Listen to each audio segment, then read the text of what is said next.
Yes, mate, I can hear you now, yeah.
Welcome back, folks, to Jdc Advanced Tour, game number 3. And apologies for the gremlins at work in Coventry.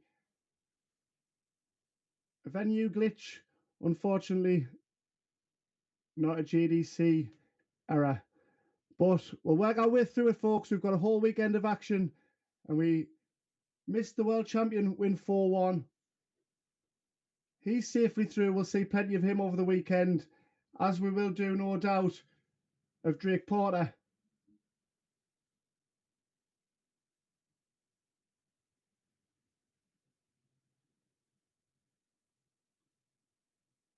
That's our first look at our Slovakian youngster, Dominik Leg, and he takes on one of the thoroughbreds of the JDC Advanced Tour in Mason Tees. Sit back and enjoy this one. It's going to be good. And we're underway with Mason having the advantage of throw.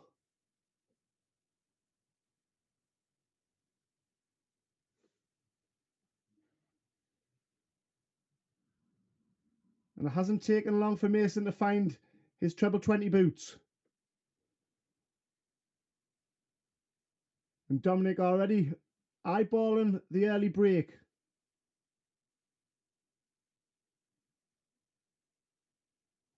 Our 15-year-old. Beautiful treble visit there from Mason. He'll be looking to fly high this weekend, the man from Stansted.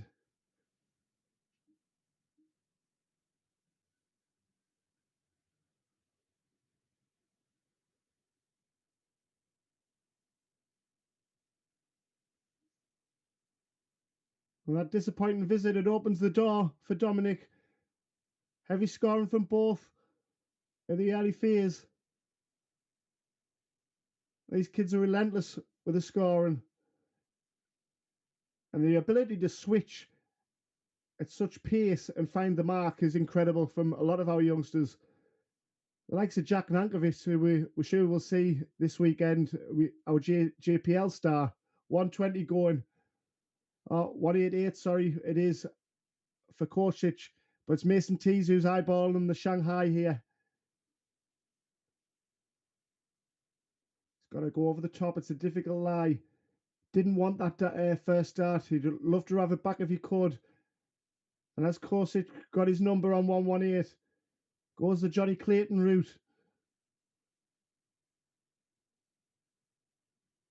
So Mason will be back for 64. 17 for tops.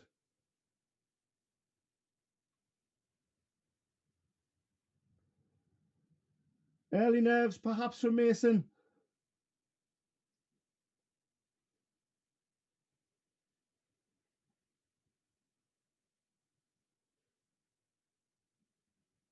Chances early doors for the break. Will it be punished? And how much effect will that have on the remainder of the match? 2 sevens.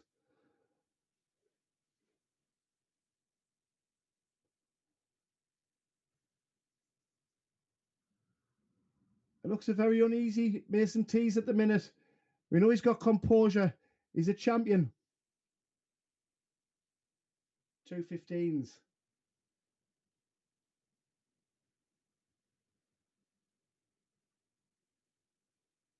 Double 2 for 1-0. Doesn't take out the madhouse. And we've got a very edgy opening leg. The importance, the respect that both players are giving each other. This can happen in any level of sport. Mason holds his throw eventually. He won't care about the number of darts. He's off the mark, and that will settle him down. How will our Slovakian international respond?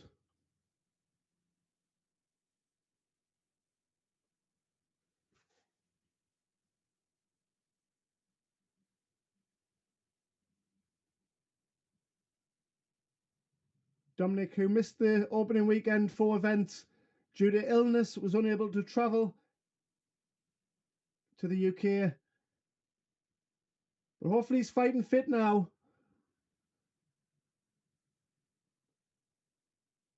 A player to come through qualifying school. One of the 9 players to do that out of a field of 187 is some effort. Opportunities that arise from that. The Jdc Advanced Tour to take on the very best in the world at youth level. As will be the Jdc Vault, which gets away in April. The big announcement, £16,000 prize pool, ages 8 to 17. Academy and non-academy players all welcome. No membership fees. Limited spaces.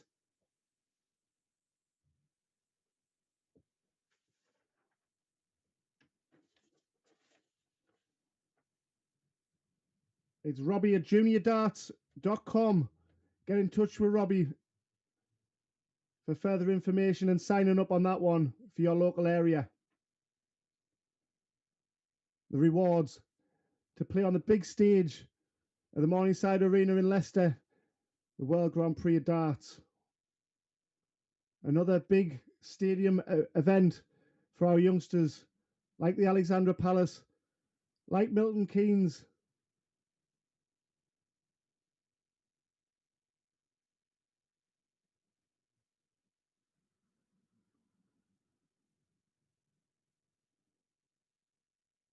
So a bit of a hangover after that first leg.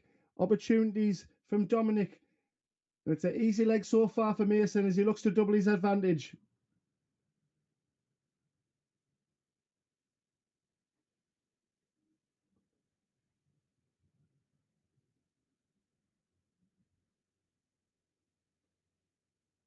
Can only apply the pressure with 185. He was back on 181 last time and had opportunities. I don't think he'll be given the opportunity in this leg. But he's got another three-figure opportunity. Could be wishing he's kept closer order, but we could see the spectacular. Very unlucky with the first start. Mason will be back for 36. It was a good attempt at the 36. Will it be crisp this time?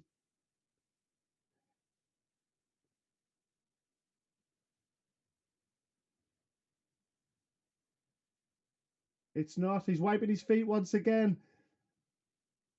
And for an unexpected hold, he needs double 16. Does Cory? Double 16 required. Double trouble from the pair. Drama on the Jdc Advanced Tour. It's not all about the 12 dart, 10 dart legs. The drama of the doubles has you on the edge of your seat equally.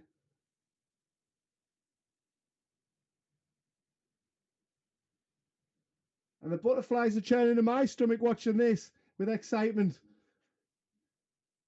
Double 8. Mason tees. A raise of the eyebrows. He's 2-0 up.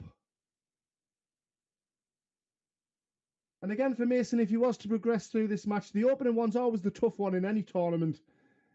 And it's how you progress through the tournament, how you move through the gears to be a champion.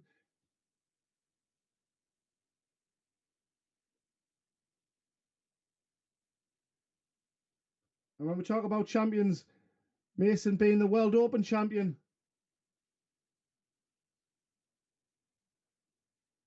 So shows the class that our Stansted man has. A 5-1 victory in that over Lex Passhauser, our world champion.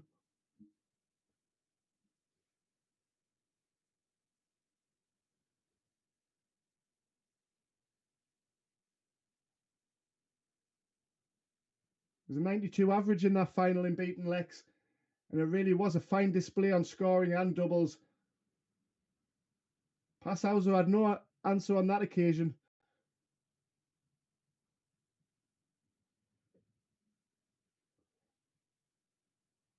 And hopefully our gremlins are fixed so we can see more of our world champion later on in the tournament and weekend, which I'm sure we will plenty of times.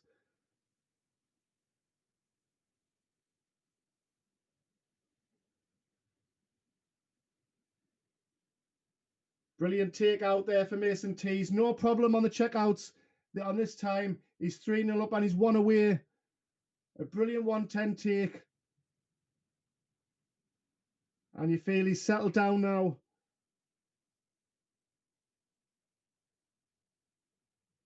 And there's certainly a lot of promise from what I've seen from Dominik. He does wear his heart on his sleeve.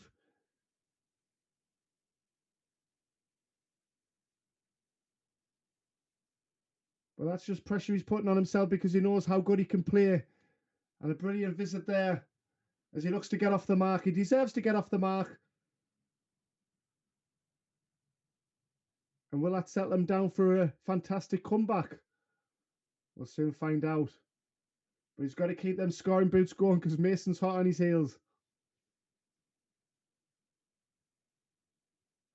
Mason, one of our 2 JPL non-players to reach the final. Of course, Nikola was our superstar in event number 4, winning that one.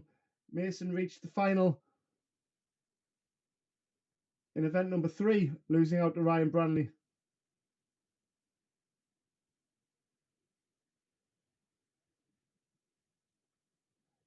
So first to a finish in leg number 4, the first time he's been granted that opportunity, as he looks to set things up nicely to leave himself 60.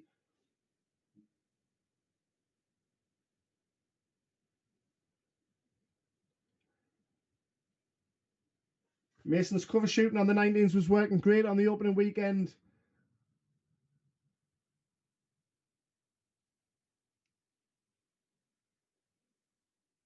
He's already took out 110. Can he exceed that here? No, he can't. And Dominik will be back for tops. A bit of composure required on the double. Confident approach.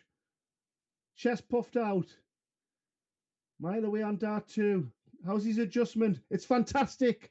A Slovakian youngster is off the mark and thoroughly deserved. Mason Tees, though, will have 2 throws if required to end this match. And the first is about to start. 85 gone.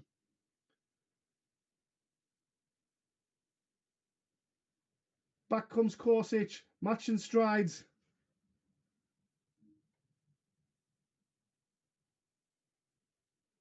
And the averages were ruined in this one with the opening leg double trouble. But again, that won't matter not for the player who progresses.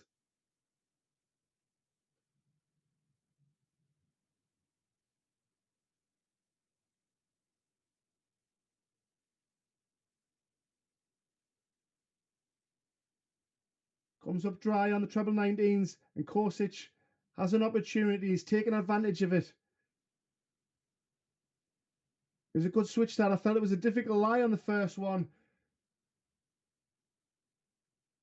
Sometimes it opens it up beautifully for a 180, but that looked a tricky one. It was a nice move. Good ball management from Dominik. Of course, he can see things different from his view.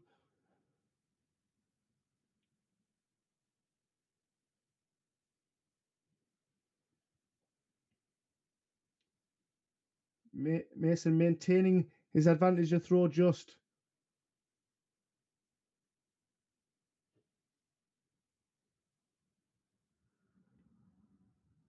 Two world ranking title events in 2024 for Mason.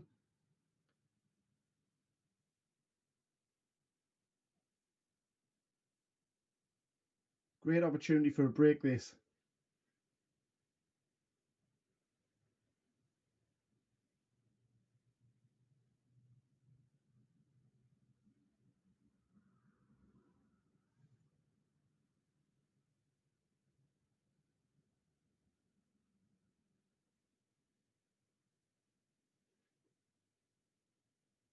So 80 if he comes back, 119 for the match.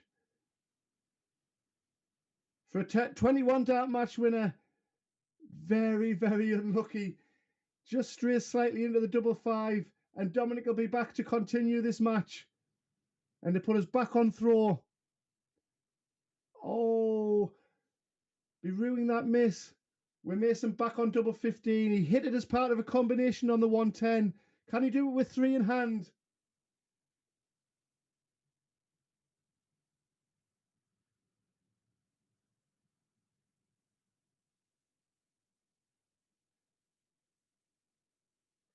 Steps back.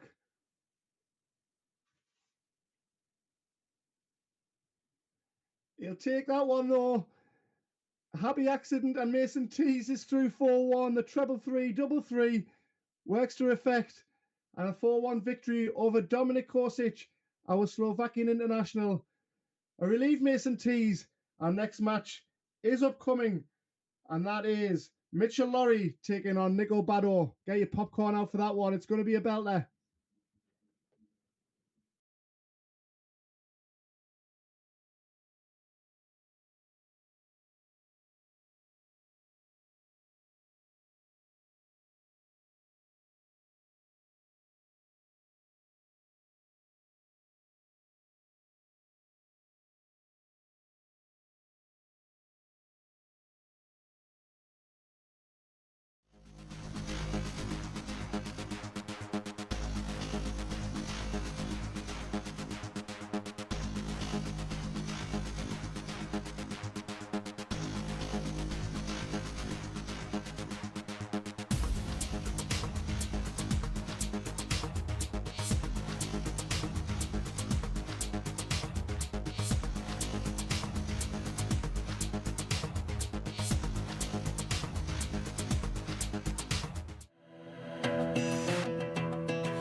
So we delve into the round of 16, folks. We're back here on the Jdc Advanced Tour, event number 5, the opening event of our weekend. Of course, we've got event 6, which is hot on the heels of the final of event number 5. And then, of course, tomorrow, Sunday, we've got events number 7 and 8, with 2 girls' finals in amongst that. We had 2 cracking finals on event number 1, weekend number 1 that was, for our girls, Paige Paulin and Rebecca Allen winning out in that one. Will we see those 2 JPL stars in action? Are we going to see a fresh look in our girls' final? They'll be heading through the groups, and we'll keep you posted on that as that develops. Meanwhile, we've got Mitchell Lorry, our JPL star, against Nico Bado, adding another European flavour to our JDC Advanced Tour title holders with a fine performance. We'll touch more on that as the match develops. But this one's going to be a belter. 2 heavy scorers, 2 big competitors.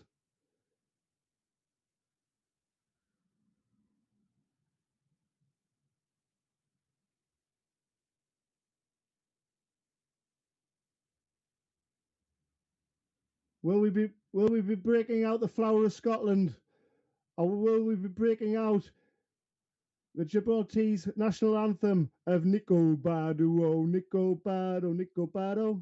We're about to find out. We're underway.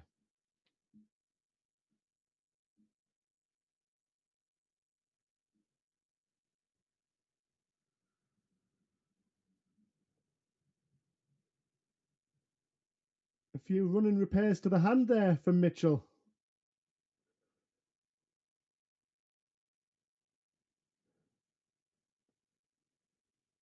He looks a tough cookie.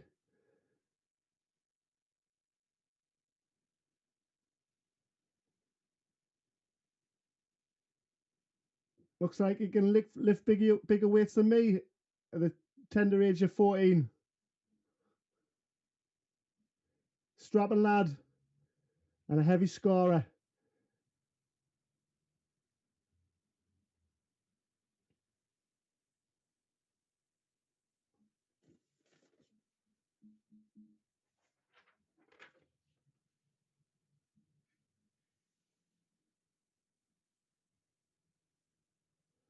The early exchanges of our round of 16. Mitchell Lorry reached the semi-final of event number 1. Nico Bado had mixed results early. Took out some big scalps, but then finally got his reward in event number 4.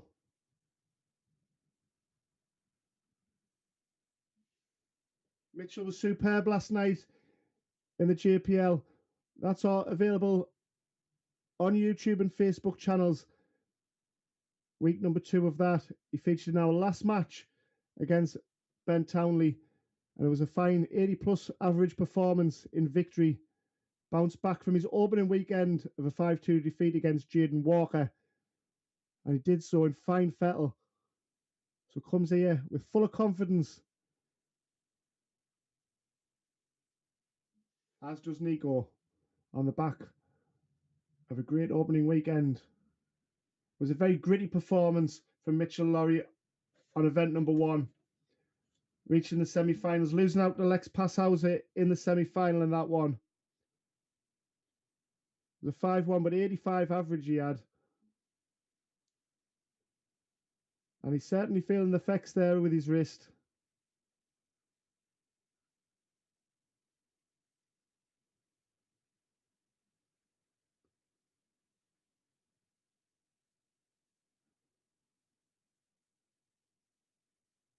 Live darts, live TVs. We've had gremlins. We've had injuries.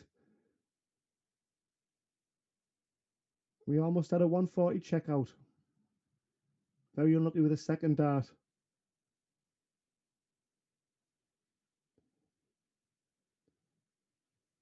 And Bado will be back for tops. A 19 dart holder throw. And I think we'll get a bit of rhythm for the rest of our match now. I think both players will feed off each other and bring out the best. They're settled into their motions.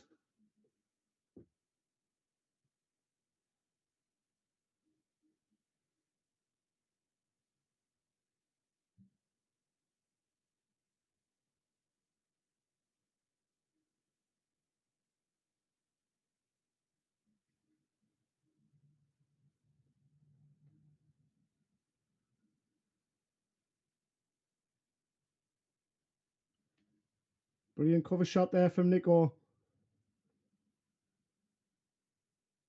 His heavy scoring en route to that title was amazing. A 6-5 victory over Lex Passhauser, but his semi-final against Ryan Branley was absolutely outstanding. If you get a chance to watch that back on YouTube, what fantastic semi-finals and finals. Heavy scoring.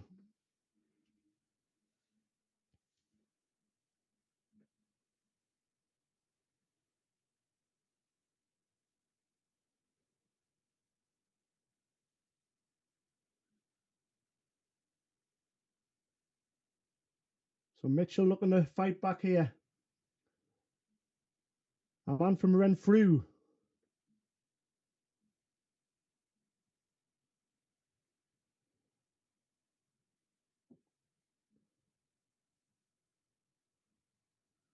Two JDC Scottish titles to his name and a 144 almost to his name.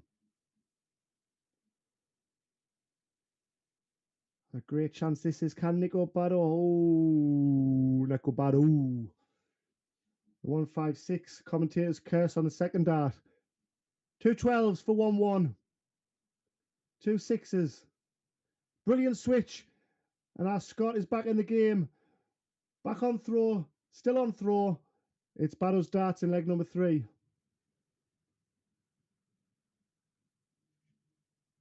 Both averaging 96 apiece. And both players more than capable of being in the high 80s and 90s. So I'm sure we'll see that rise. But again, it's all about getting through. Try telling James Wade that you need a 100 average every time you play darts.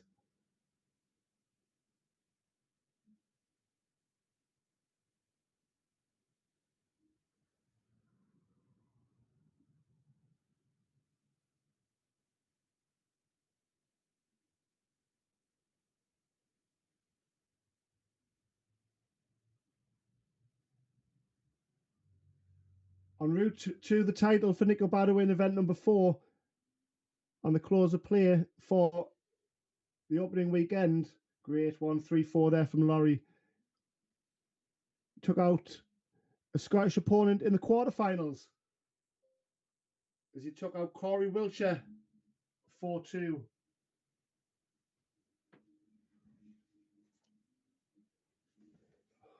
going on?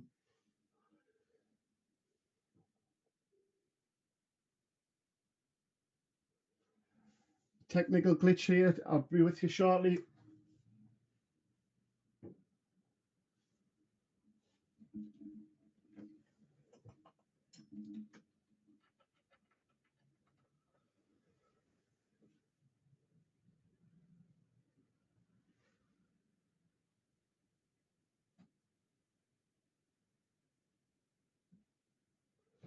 Back to the action. Apologies for that one. We won't have that issue again.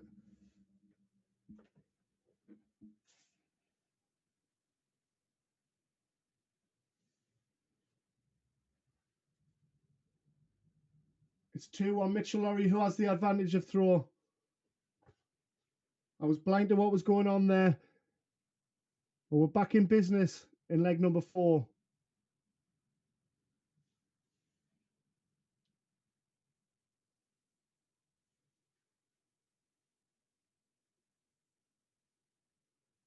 Great response there from Laurie. A break's only good if you're able to hold. And he was in danger there of going behind on the pitch count, but a great 2 treble visit. Put pressure on Bado's attempt there, and only 43.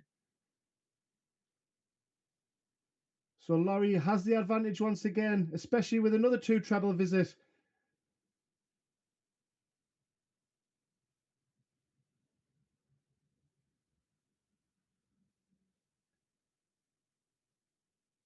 Scottish World Cup star is Mitchell Laurie.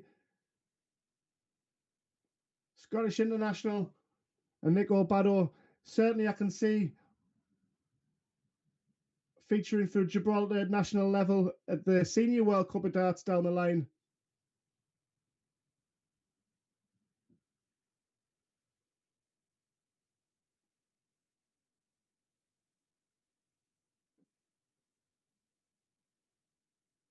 Brilliant take. A very confident double eight, aggressive. And Mitchell Lorry's in the floor. Both averaging 80 plus now. As we said, we'd expect the averages to ramp up and them to feed off each other.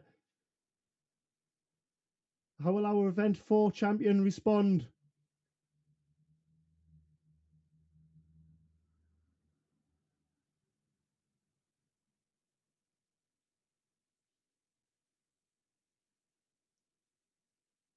The opening rounds are always difficult. They've got through that.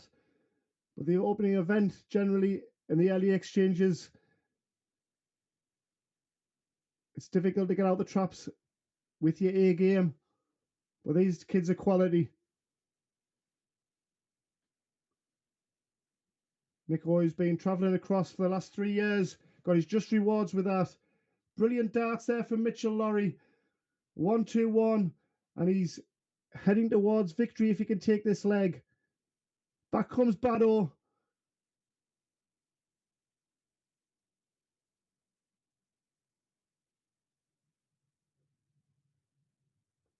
A brilliant 2 treble visit to leave himself in double digits.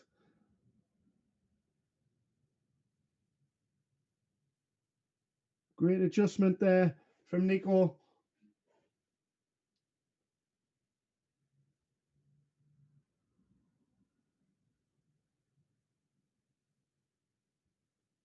Went the double-double route. Chris Dobie went for that on Thursday night in the Premier League of Darts. It's a popular route because you keep it in the same direction. He set himself up nicely with the third dart, but Nico Bado, big dart coming in.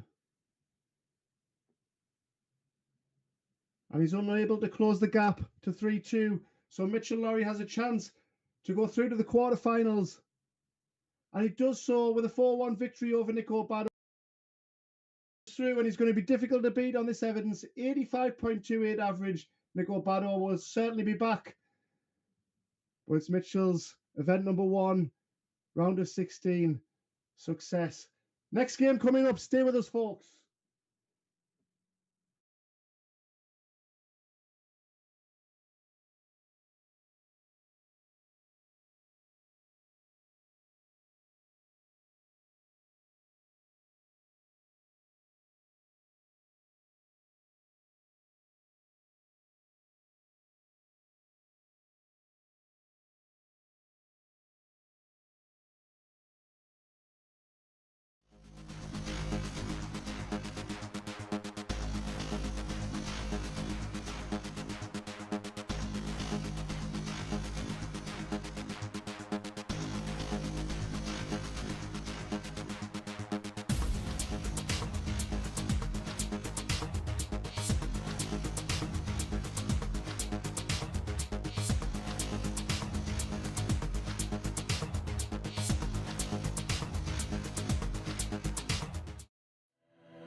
him on the live stream a few times.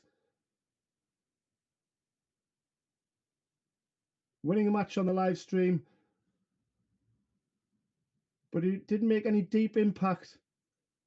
And there's pressure on this 130E with a tremendous maximum from Turgle.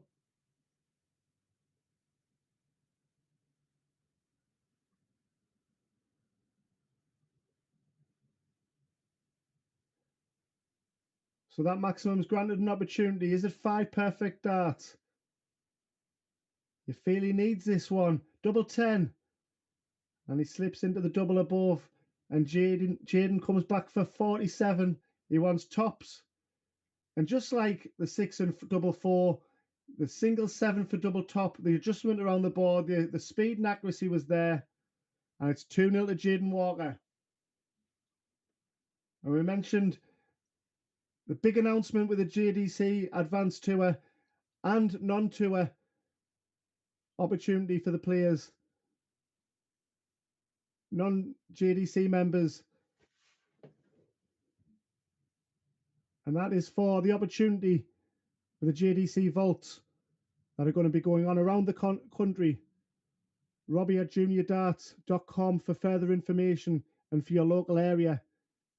Huge prize pool and an opportunity like what Jaden had in the Super 16, where he reached the final at the Marshalls Arena in Milton Keynes, the Masters on the PDC Tour. The winner, the finalists, will get the opportunity to play at the World Grand Prix final on the big stage.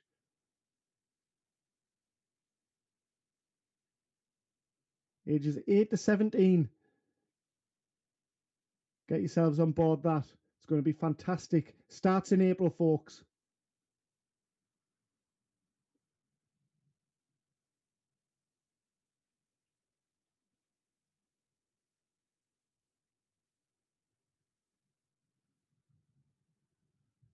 Double 16 for 101 take. Brilliant darts from Turgle. And he's on the mark. He's still a break behind, but he's averaging 92. And Jaden maintained his advantage with a solid 140 start. What a match this is. What a day we're having on the JDC Advanced Tour event number 5. It's hotting up nicely. The Gremlins are out the way. It's going to be full on fire from here.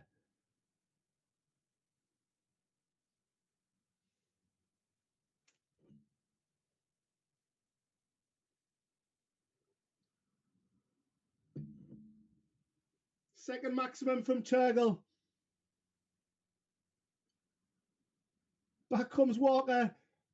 Back-to-back 180s. And 81 after 9 darts. Turgle's back in it. Back in the red bit, I meant. And a 140. This is tremendous darts. 81 and 84. Wants the ball. So a missed ball opportunity for a 12 darter. Will it be punished?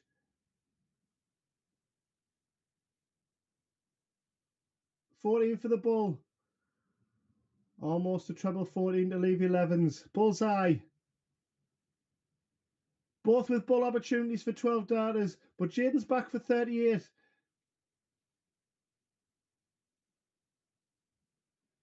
And a brilliant take. 10 for double 14. He's switching around the board and splitting it, and also taking the 47 in leg number 2 has been phenomenal. And Turgle hasn't done a lot wrong, has he?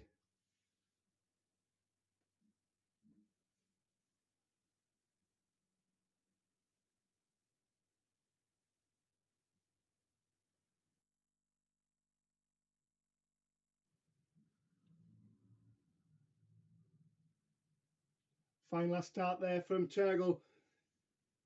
Great adjustment. But Jaden still punishing the ton.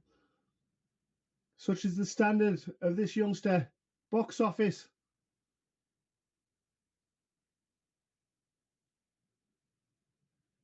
Came to prominence on the Modus stage. The youngest player to feature on that one.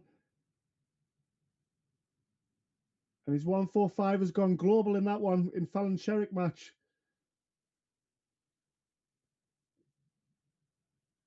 As well as beating Duzzer in the final with a 180 in the deciding leg.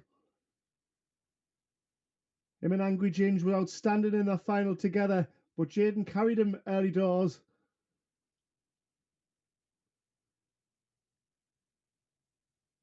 .66 for a 14 darter.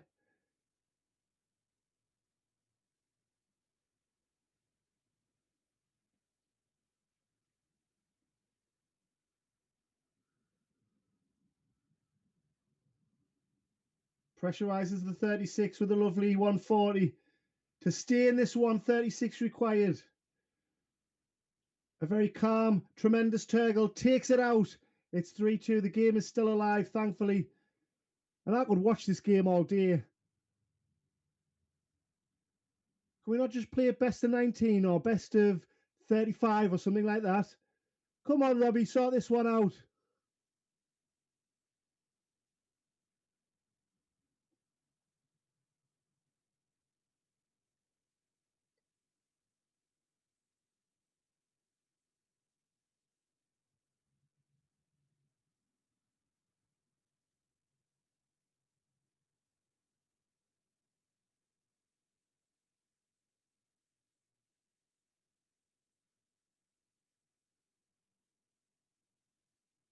And the importance Jaden Walker felt to win this match, you can see, is he going to have winning line-itis? Because Turgle can pounce on this one to take us the distance. And if he does win this leg, he has the advantage of throw. And you feel momentum. He would be the favourite going into that leg from being 3-1 down. But at any time, Jaden can do this. Jaden can do this. Fantastic darts from our 12-year-old. He can turn a leg around in a matter of a split second.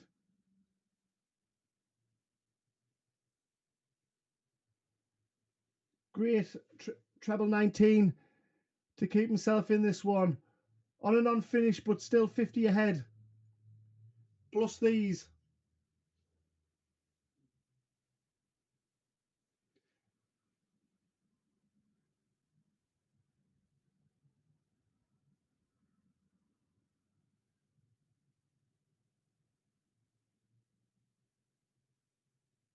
Again, a great treble 19. Keeping himself alive just. Well, what a beautiful take. 106 finish. And his manoeuvres around the board has been fantastic there. A thoroughly deserved victory for Jaden Walker. He advances to our semi-final with a 4-2 victory over Tremendous Turgle, who averaged 92. We'll have semi-final action coming up, or possibly a quarter-final game. Stay with us, folks.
So welcome back to the action, folks.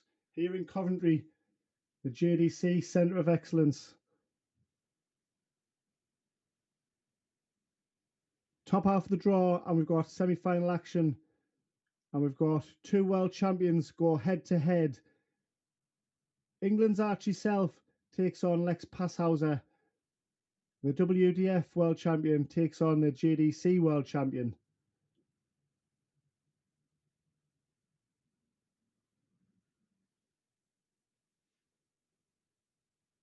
And this is a rivalry, you feel, that has plenty of mileage in it. Of course, Lex will be part of the scene a lot longer, only been 13, our youngest ever JDC world champion. Presented on the stage by Luke Littler with that award, the Alexandra Palace in London. Christmas at the darts, but we've got Saturday afternoon at the darts now. Event number 5 is coming to a close. Semi-finals and finals before we head into event number 6. But still, the mouth-watering action is just going to get tastier.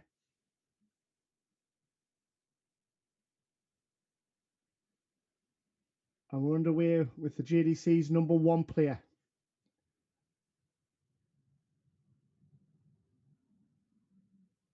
The format is ramped up to a best of 9 in our semi-final. Both players like to get on with things. We said now full production last night. John Molyneux had his work cut out, having to adjust the board. The pace that these youngsters can adjust with so much accuracy and fluency, because that's what I get from Lex Passhauser's action. It's just so fluent.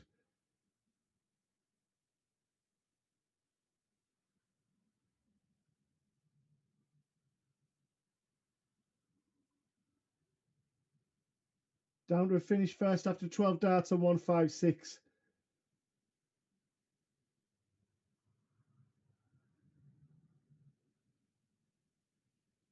Sets the 156 up beautifully with 16 required. And he's got time on his sides. But you feel he's going to have to take it out, because Passhauser, his last dart there, did a bit of a Richie Bennett. 2-8. Possibly the wrong side of the board for a lefty. But you don't become world champion by having issues at any double. As he's just proved there, takes the opening leg of a best of 9. And it's a confident holder throw.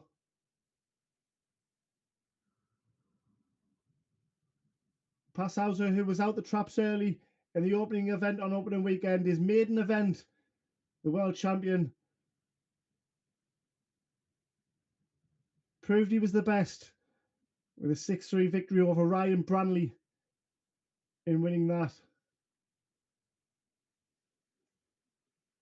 Archie had some consistent results over the first weekend, but it won't be good enough for his expectations and ability. And I said last night, Archie's going to have a big weekend, and it's proving so early doors. Almost a brilliant maximum, and he needs this to keep in the game, because Archie Self is really meaning business here.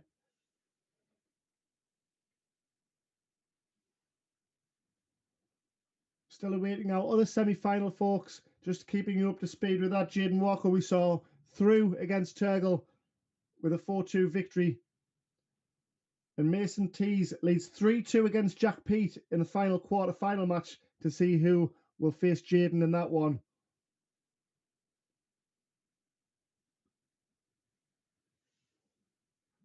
Great 137, but 68. I'll have first pop. He wants tops.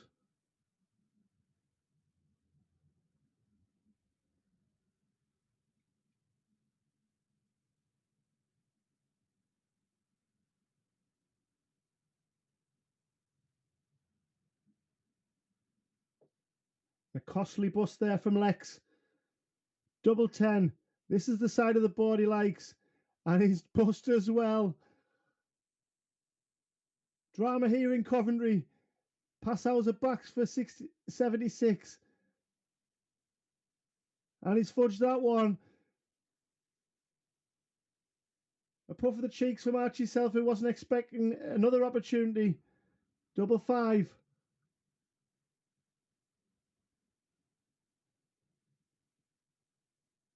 The mutual respect that they're both giving for each other. And the drama and the pressure of getting to a final. Great adjustment there from Passauer. And a relieved man to hold his throw. Keeps this one close early. Of course, we mentioned last night about Lex Passauer's ability to respond to heavy scoring and being behind in the match. In his 5-2 victory in the JPL on opening night, he was 2-1 behind against Turgle and turned it around beautifully. Archie Self was 4-1 up and seemingly home and hosed before Jack Nankovic got back to 4-all. What a match that was. To get our first draw of the JPL. But Archie front ran brilliantly last night in his match against Jack Johnson. Can he front run here?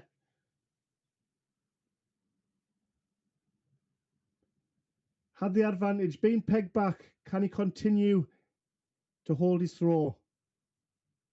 Passauer's putting pressure on it. He can't finish, but certainly looking to leave it handier than his opponent's 1-3-6.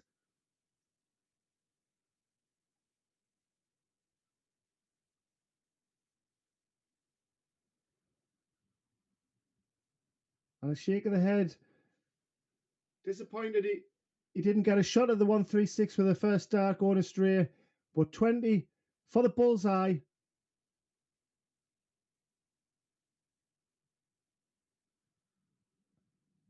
And Archie, 54 going. Will it be 18, double 18 or 14 tops? He likes tops.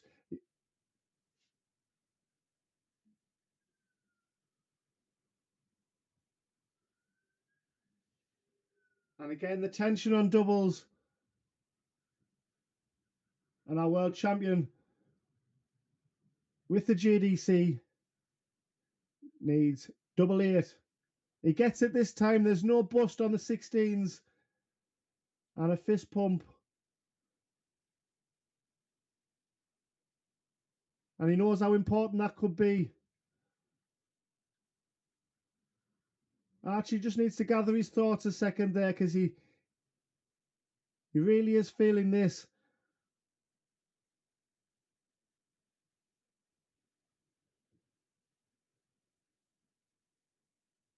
And a brilliant response to keep tabs. 2 treble visits from the pair.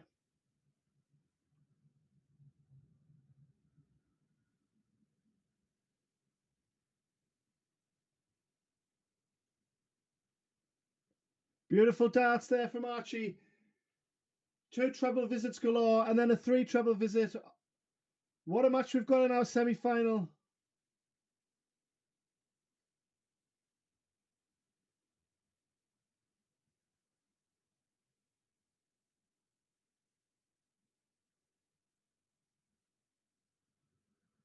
$213 after 9 darts.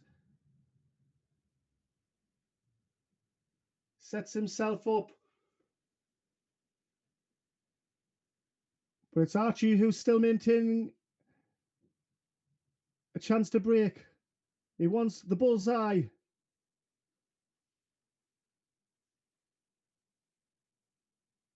And this is most certainly in Lex's wheelhouse.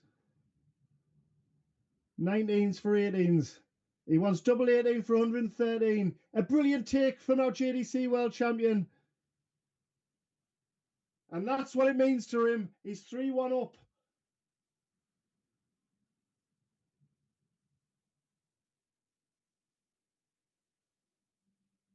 And Archie Self, who won the WDF World Championship on the Lakeside stage, beating top seed Jensen Walker in the final. 2 treble visits, 180s galore, and unable to win the leg. The standard of the JDC Advanced Tour. Mason Tees completes the lineup for the semi-final draw. 4-2 victory in his match over Jack Pete in that one. He'll take on Jensen Walker. Our final will be upcoming very shortly, folks. But this one still looks like it has plenty of mileage. I hope it has. Like our last match, I could watch this one all night as well, because I'm sure it'll have momentum swings of 3 or 4 legs. But a best of 9. Who is going to prevail in this one?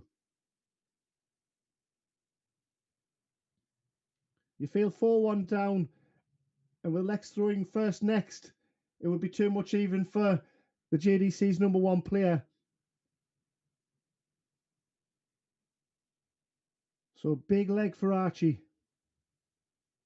our 15-year-old from Thatcham in Berkshire.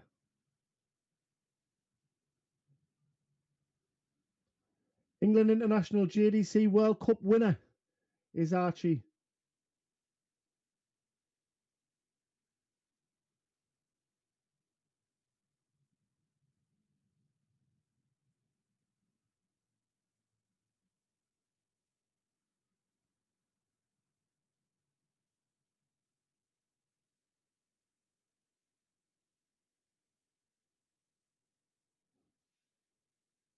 Almost another box office 3-figure check out there from Passhauser, and Self has got to do the same if he's going to,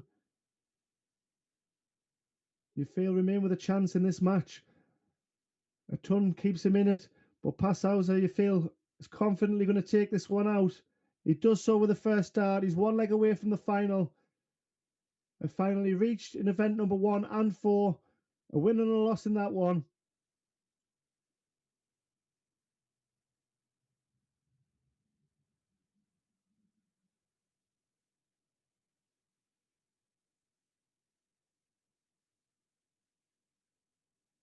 It's been a very animated Archie Self. He really hasn't had the rub of the green, but Passhauser's been brilliant. His timely finishes and timely scores to leave himself a check out.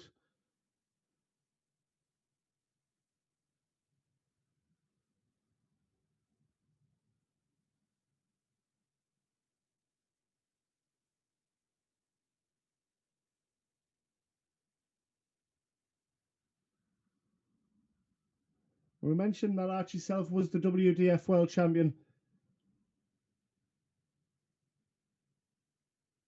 He beat Lex Passhauser 2-0 in the semi-finals of that one. But he's behind at the minute, and he's running out of time because Passhauser has the advantage in this throw. And he's on 208 after 9. Back comes Archie Self. Great grit and determination from him.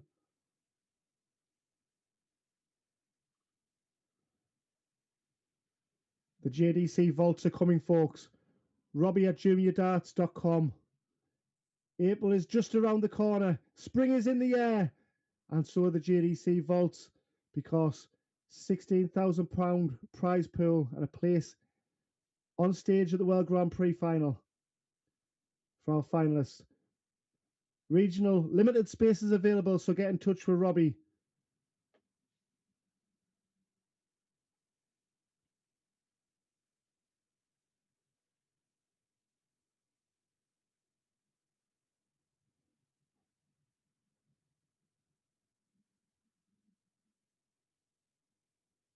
So Lex wants 108 to seal the deal here.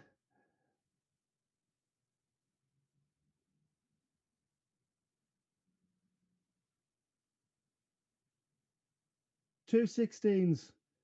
Well, he's had a couple of big attempts for the 148. He's taken out a 113. And again, Archie unable to have an opportunity to go for the bullseye. So 32 to wrap things up. Lex Passhauser is our winner and our first finalist of event number 5. A 5-1 victory over Archie Self. Disappointment from him, but I'm sure we'll be back in event number 6 and tomorrow. Lex Passhauser's in our final. Stay with us. to see who he faces very soon.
Our opening Saturday finale, Lex Passhauser, we saw in our semi-final with a 5-1 victory in his match against Archie self.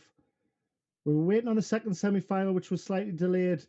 And of course, we know the outcome on that one now because up on the screen, we've got Mason Tees, who got the better of Jaden Walker. So it's a race to 6, our final.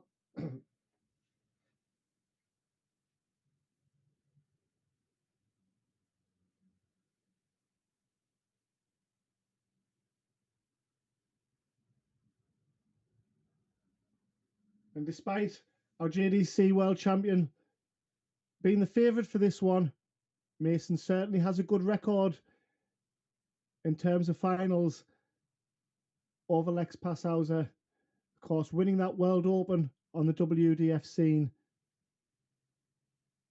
over in Budapest.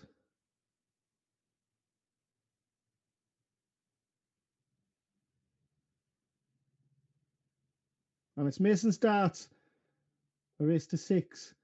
Mason, of course, has been to one final already during the opening weekend.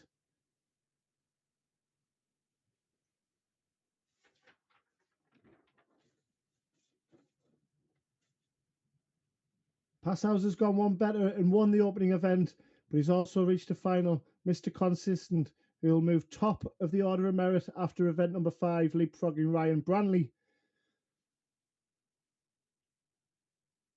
And Mason will certainly move up from 5th.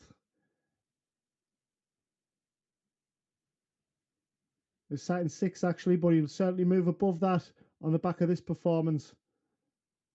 Passhauser looking to break early. And one thing about Mason Tees when he got that result in the final of the World Open, he got out the traps quick. Can he do so today? He got out the traps and he never looked back. Didn't give Passhauser an opportunity. It was his highest ever average, recorded average that is, and that is 92.66 in that final. His highest TV average was also against Lex Passhauser at the World Masters Boys.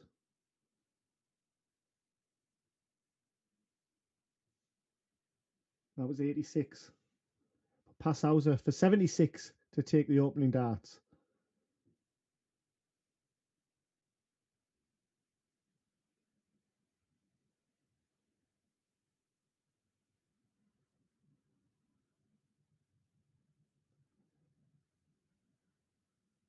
Went for the 25 for 36.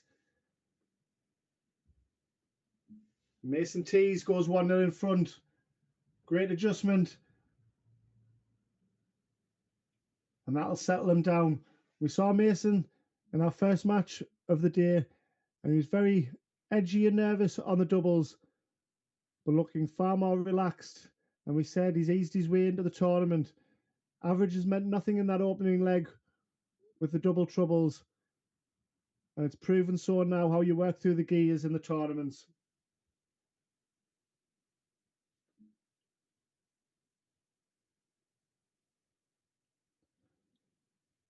Lex is granite throughout.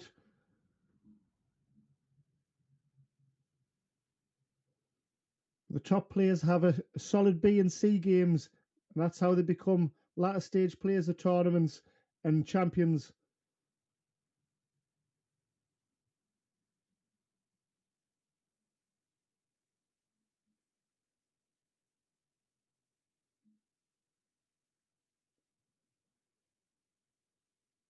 And what brought the likes of Joe Cullen on the PDC tour to major champion.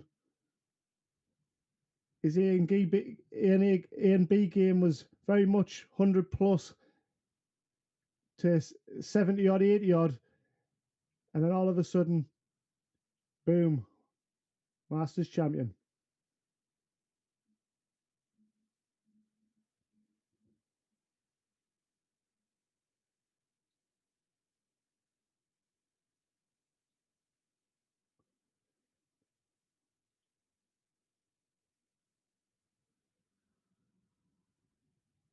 Mason with a great opportunity here to break early in this final.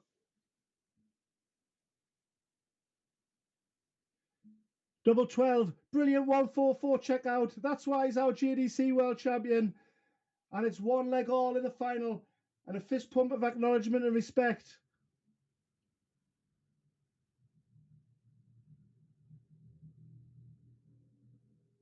Mason, 3 years his senior.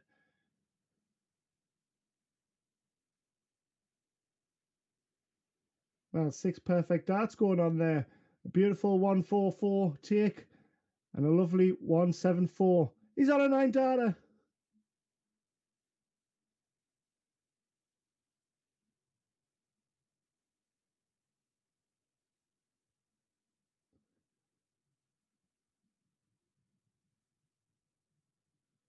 Just when Mason was looking like he could have taken a 2-0 advantage in that one, it was swiftly taken away from him with that beautiful finish. Taken out the 113 in the semi-final, but had 2 other pops at higher scores. The 144. Game's in the right place. You can see our world champion. And what a future he's got ahead of him. But it's all about the present and now. That's why these are so good. They remain in the moment. Double 10. 2-1 and a break a throw. As Lex flexes his muscles. And he's working through the gears.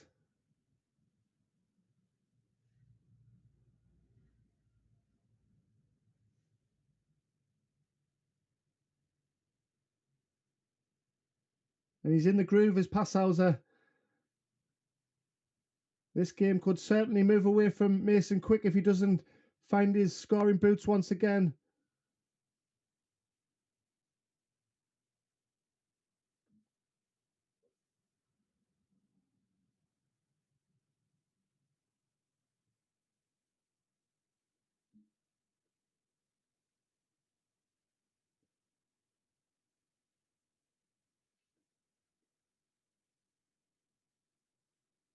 Mason had already taken out our top seed, Ryan Branley, in the round of 16, en route to this final.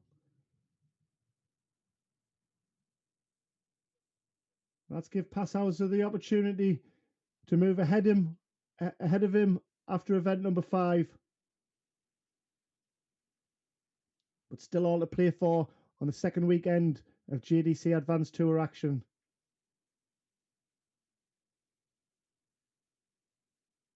Double top. Oh, is that in the treble 4? It certainly is. Great adjustment. Oh, and let's give Mason the chance at the 170. But Passhauser will be back for 3-1.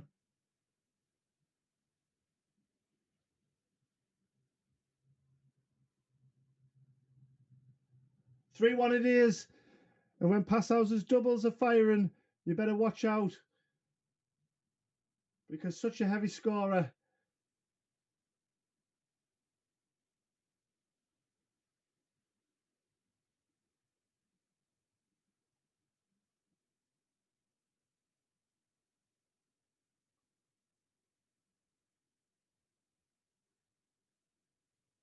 And the commitment and the dedication that the parents coming over across from Europe face, and it's all been worth it for Lex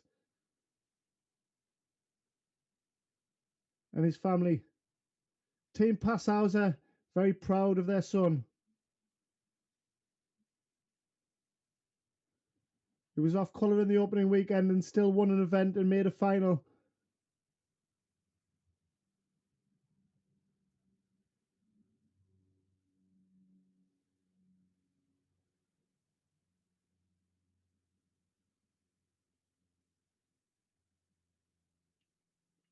Mason, who finished 11th last year on the JDC Advanced Tour Order of Merit. He's certainly a top 10, top 8, top 10 for me, if not top 5, on watching his World Open performance.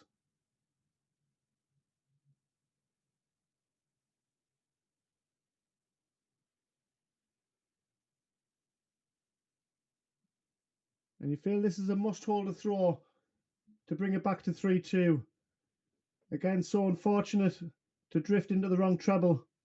But his opponent's back on that dangerous 1-4-4 again. Finds the right corner of the treble 14, but unfortunate on the double 16. So Passauer back to go back-to-back 1-4-4s. He had to go that route, didn't he? Because that treble 20 was looking ominous that it was going to drop. Hold your breath, Lex. Retrieves the dart before it falls out. Mason's focusing on his own darts. He's got one in hand now.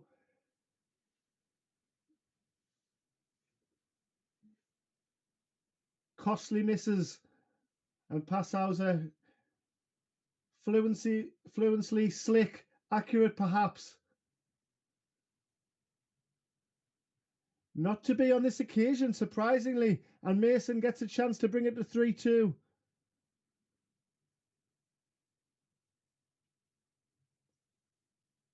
Got to be aggressive on this one. How unfortunate is that one? You normally get the bounce outs and drop outs when you're behind like 3-1.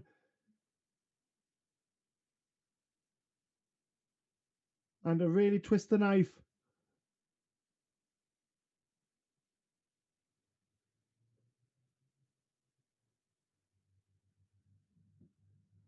No score.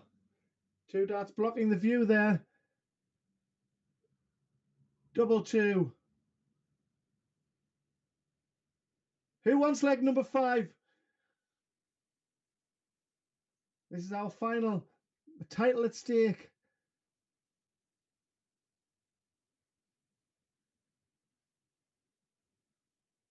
And Passauer back to back. No scores. We said Mason had to be aggressive on the double 8. Lex needs to be on the 16s if he gets another chance.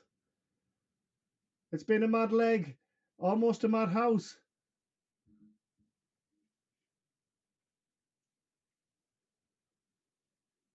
How much will Lex Passauer be hoping that he gets a double 16 with the first dart? Because you know that second and third one is going to make the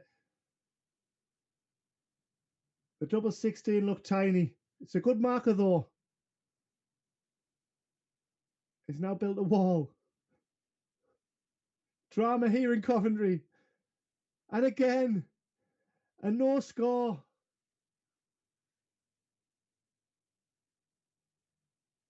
Someone give Mason T's mouth to mouth. A smile on both faces.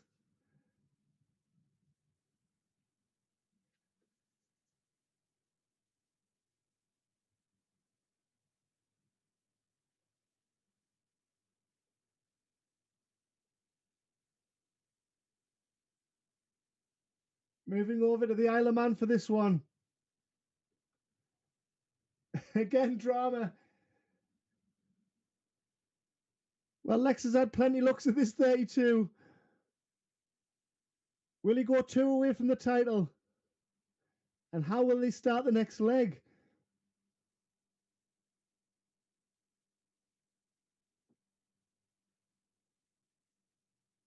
And that looks like a beautiful blocker. Finds it, and Lex Passauer raises his arms in relief as he goes 4-1 up against Mason Tees.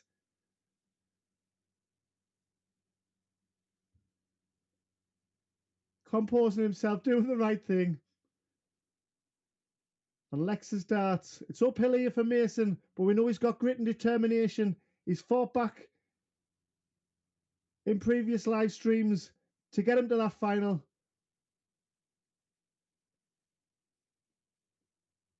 And beating Lex Passauer, in fact.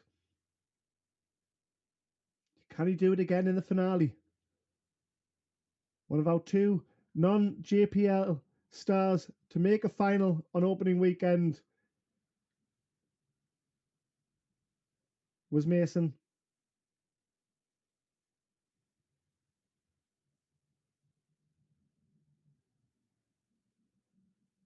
We couldn't have a JPL or a JDC Advanced Tour without our world champion. So our 13-year-old was straight in the front door for the JDC Advanced Tour.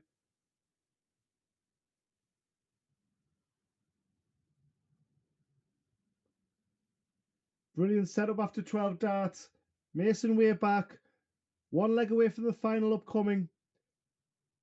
For a 14 darter, 15 will do also. Well, 15 will be needed from here. Double 16. Not that double 16 again, Lex. Don't put us through this.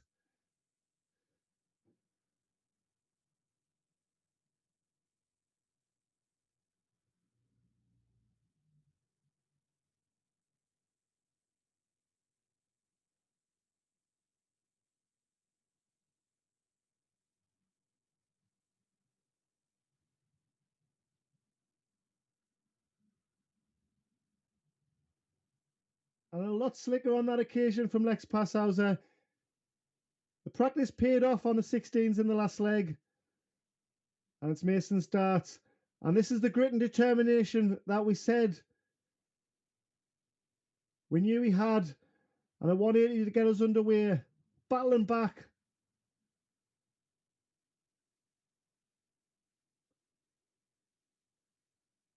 And 2 holes and 1 break. And it brings us back to 5-4. It's still massive inroads, but it's only 1 break a throw. But he needs to win out from here. He's on the hill as Lex Passhauser.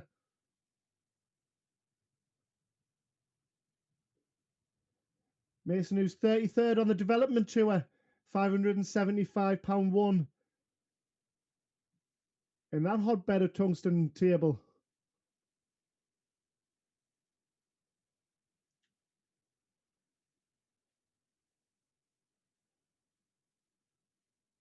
The JDC with the Foundation Tour, the JDC Advanced Tour, the JPL. And of course, we've got the JDC Vaults upcoming in April.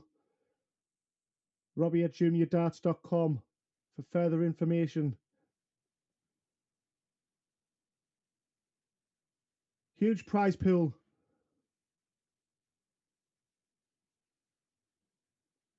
So couldn't take out the 147 after taking out the 144.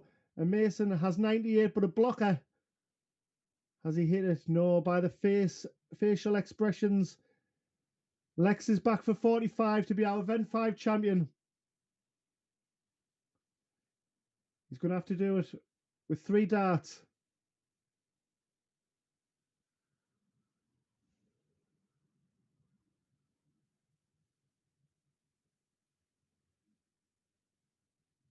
And as I thought, Lex has miscounted on that one. He certainly had me baffled for a moment. After missing the initial 13, it really got his head in a scramble, but it's a head scramble from 5-1 up, so it's limited damage for now. Especially after Mason misses the 59. Drama here in Coventry once again.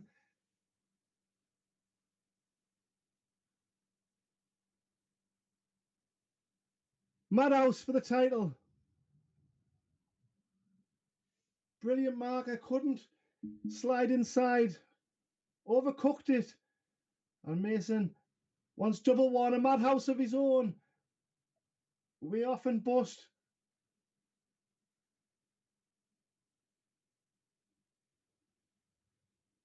So back comes Passhauser for madhouse. Great marker. Lex is our JDC Advanced Tour Event 5 champion. A 6-1 victory over Mason Tees. A mad final, a madhouse to secure victory. And join us for Event 6, which is coming right up, folks.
Well, after a quick turnaround, event 5 conclusion with Lex Passhauser winning his second Jdc Advanced Tour title of 2025. We now head towards the opening match of event number 6. And this one should be a real quality affair between Oliver Hogan against Keir Basel.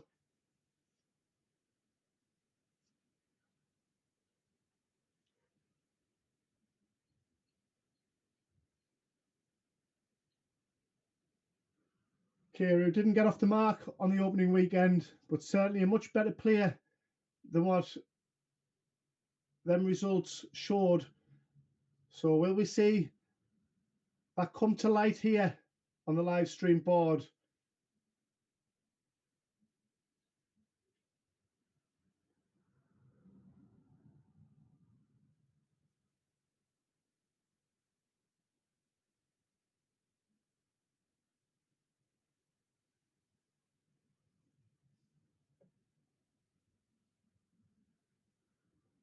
It was kind of feast or famine for Oliver and our opening weekend. A beautiful 180 to get us underway as we speak about Oliver.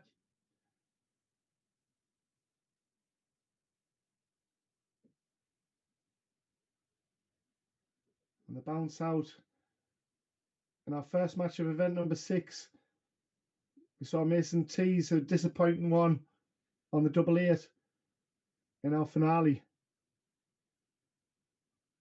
But could we have seen a 9 darter if that had gone in? Who knows?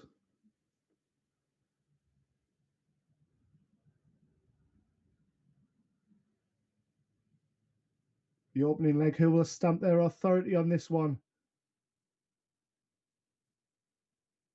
Okay, high up on the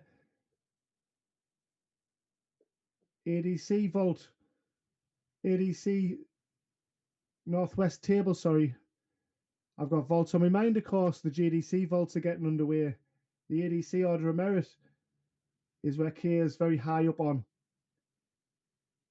in what is a very hot region. So we know this kid can play. Robbie at juniordarts.com for more information on the JDC vaults.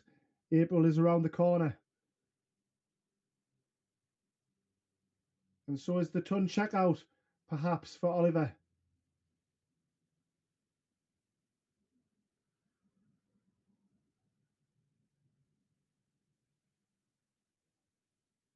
He sets it up, but Kay's back for 115. Will it be a costly miss on the double 16? He will be back for double 8 to take the opening leg.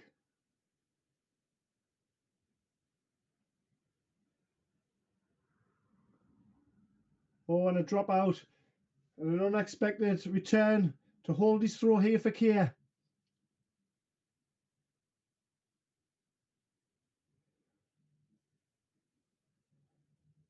Was slightly surprised by how he missed by so far on the tops, but found his adjustment well with his third dart on double 10 and to hold a throw.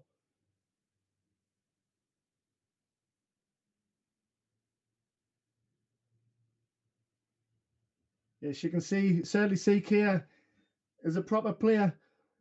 And I said with Oliver, it wasn't necessarily feast or famine in the opening weekend, but he had a semi-final run. He had 2 round of 16s and he had a first round defeat.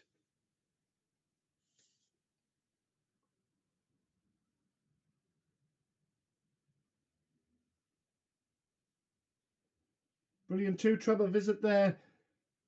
And we see Kay can certainly throw a mean dart. Oliver too.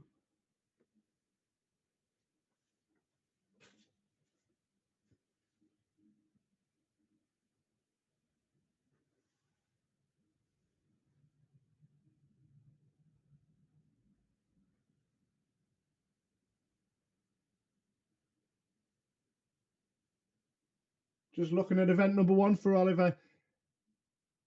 Took out JPL star Ben Townley in the opening round of 32 with 4-3 with an 80 average before he got beat off Ryan Branley in the round of 16, 83.35 average.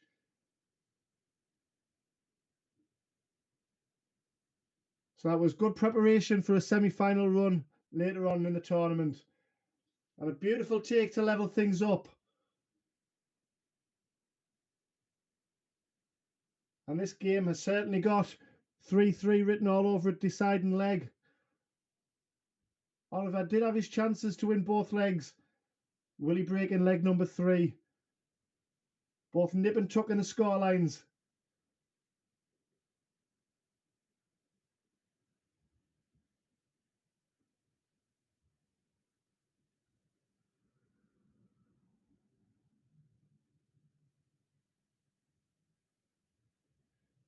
Great slide into the treble 20 with a third dart.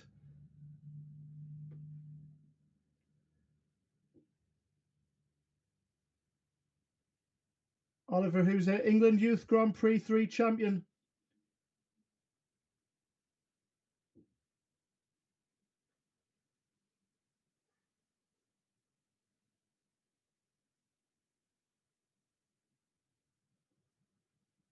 He's third in the UK and Ireland on the WDF ranking scheme.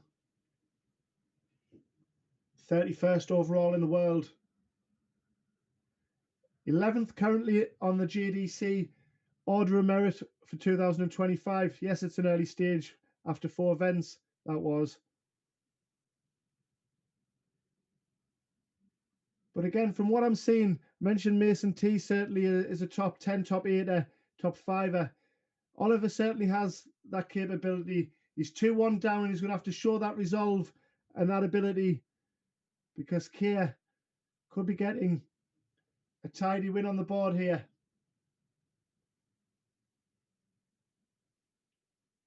Strength and depth, as we say, of the JDC Advanced Tour. A player of this ability to not to win a match after 4 events shows how good the standard is.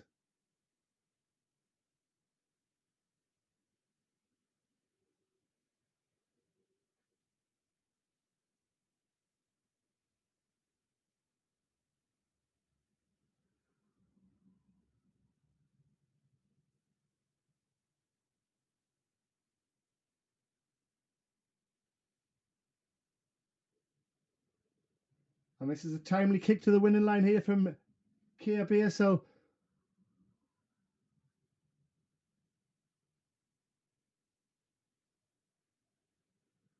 He's wrestled the advantage away in leg number 4.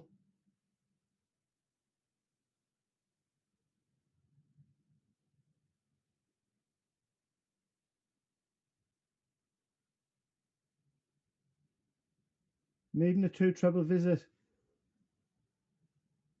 He gets it. And he's back for the 58.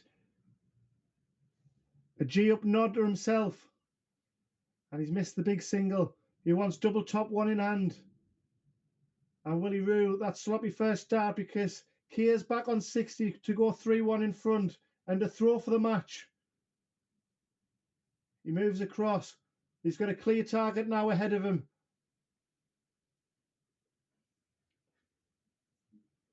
Drama in this opening live stream of event number 6, double top. A great hold to throw there from Oliver.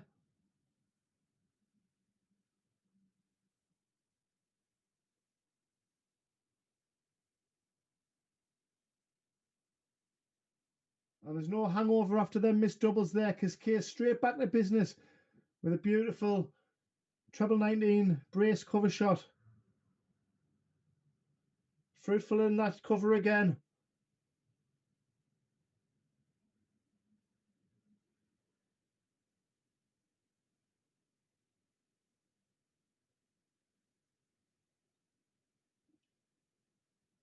And you feel with both players now in the match at 2-2, it's going to take a big leg if Oliver's going to break the throw that's going to be required.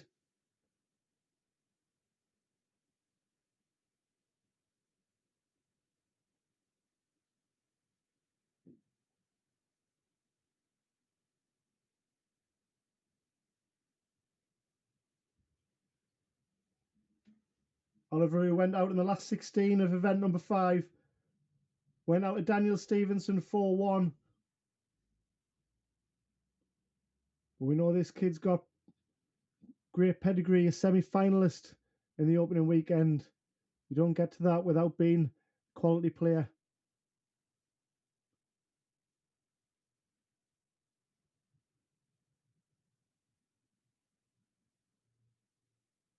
Yes, that was a blocker, an awkward lie. He stuck with it.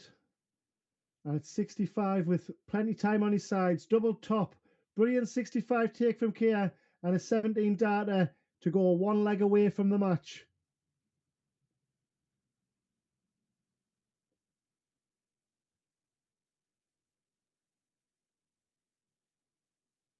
And as much as it's a hold and a break for Oliver, he's just got to win his leg here. And that's a beautiful way of doing so.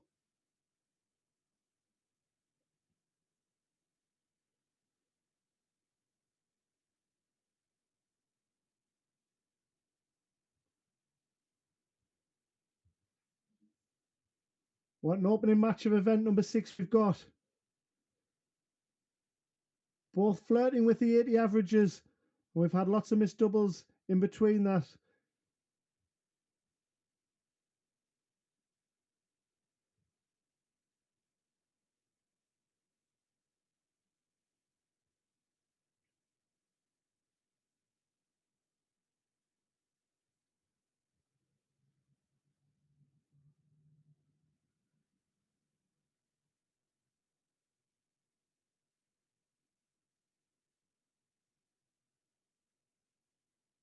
We're going to get a shot at the 129 for the match here.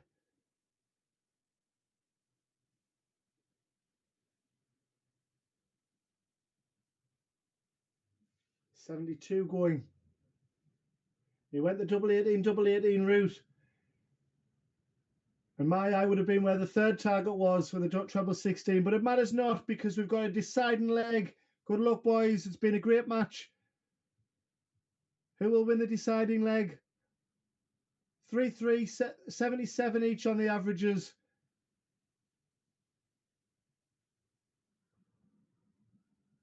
A blanket finish here in Coventry.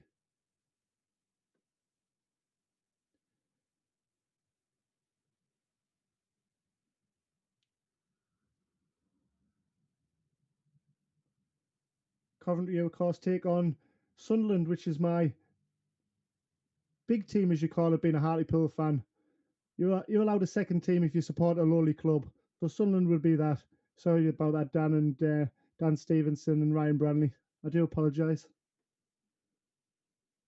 But the Black Cats are in town, as well as the JDC Advanced Superstars.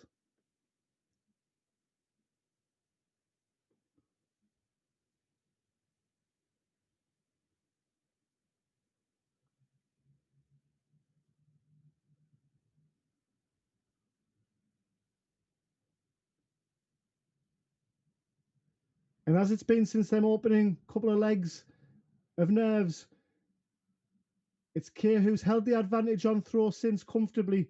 But back comes Hogan. It certainly is a blanket finish. 139 attempt here.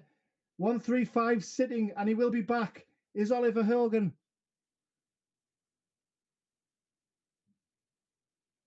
And another bounce out.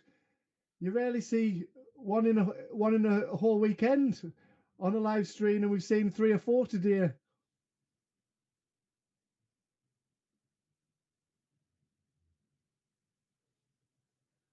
Just so unfortunate, because these windmill boards are brilliant.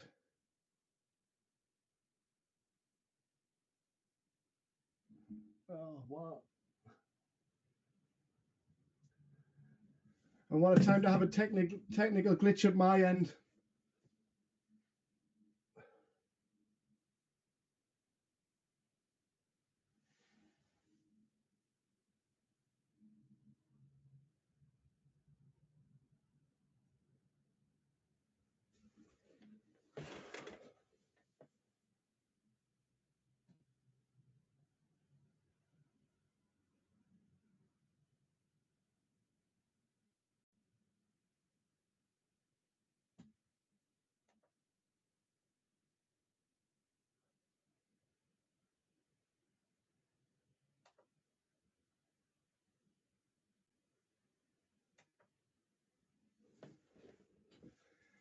And there it is, folks. Oliver Hogan, just as I get my pictures back, has got a 4-3 victory. Kay will be disappointed with that. Unfortunately, I missed the conclusion of that. I hope you didn't. But it's Oliver Hogan who progresses through to the round of 16. Upcoming is our next match, which will be Cory against Callum.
Welcome back, folks. A second match of event number 6 here in Coventry. JDC Centre of Excellence is certainly providing just that. Cory Wiltshire, our Bristolian, takes on Republic of Ireland's Callum Cody.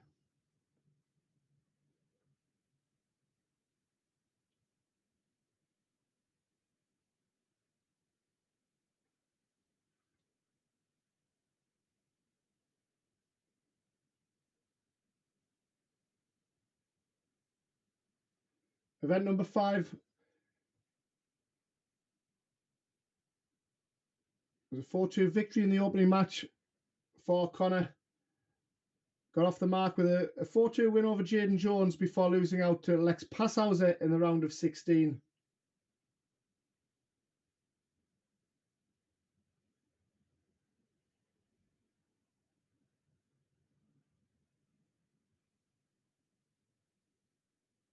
That's Cory's darts. He's won the bull. And this is a special talent from Bristol.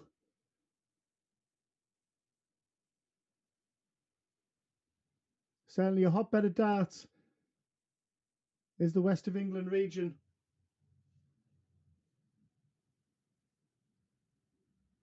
And he's certainly in the right hands here on the Jdc Advanced Tour to excel and maximise his progression.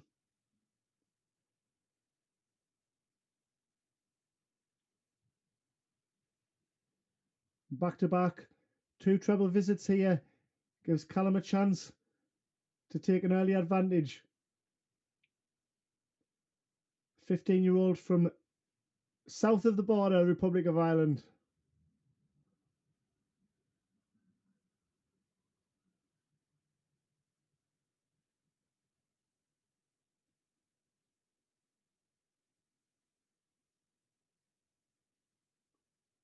Brilliant darts there from Cory Wiltshire. He was behind on the pitch count, but a 180 puts him back in command.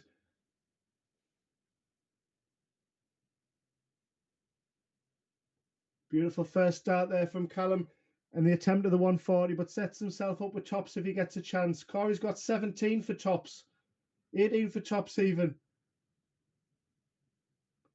I've got the 77 in my head when I'm mentioning the 7. For a breaker throw, 2 5s.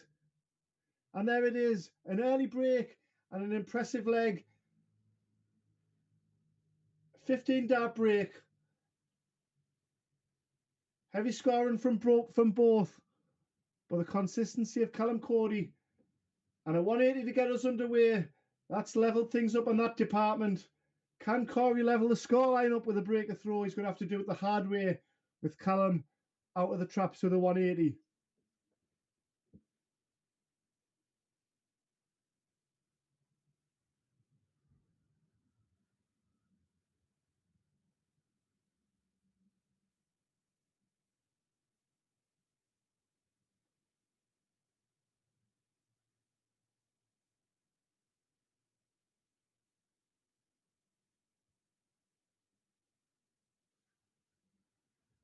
Beautiful 2 treble visit there from Cory.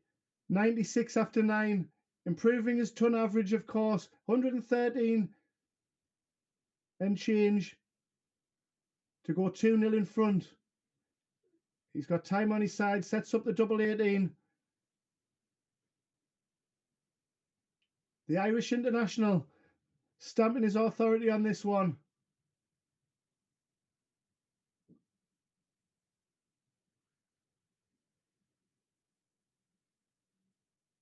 Splits the 32, or could have been a happy accident.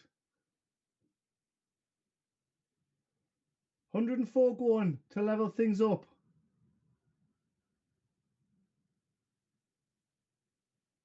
That was initially the Gezi Price route, I think, on the 16s. So where I like to go as well.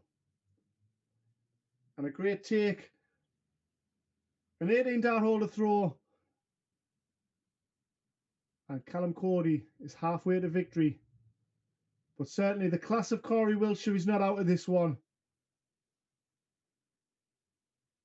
He's only one breakdown, remember, having won that all-important bull.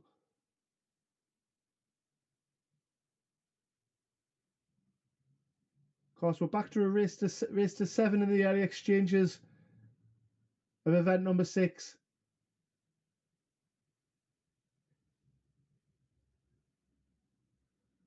We've seen some close fought finals in our opening weekend, but Passhauser was brilliant in winning the final at a canter.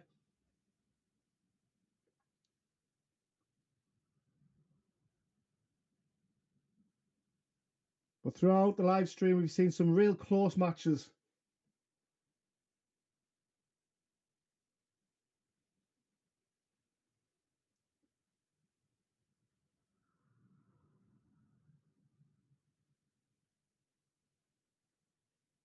Solid visit there from Wiltshire. He's first to a finish on 167, but it's going to be under immense pressure because leaving himself 76 is Cory.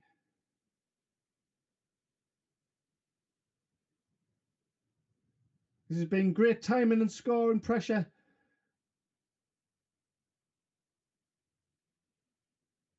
Double 18. Stayed in that direction. He loves 18s, but he looked at blocker on the tops anyway. Treble 19 for double 16. Cory will be back for double 9.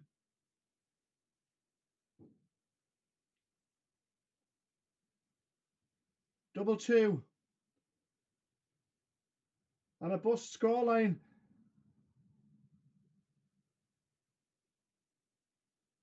So it's Cory with an unexpected chance to be back. Misses the big single. Double 18 of his own. Double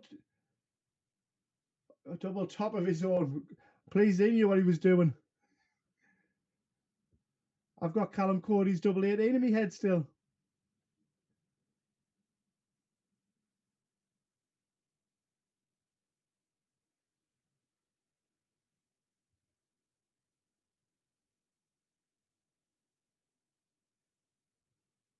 Callum, who was the WDF European Cup Ireland member,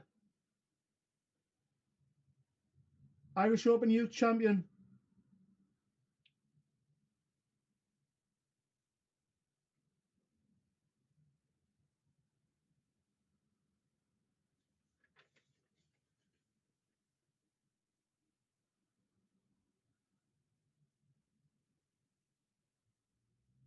Beat the likes of Ben Scola,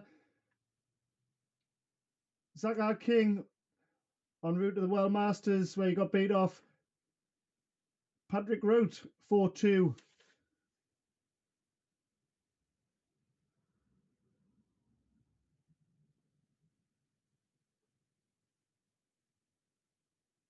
Players that can go deep in big major tournaments.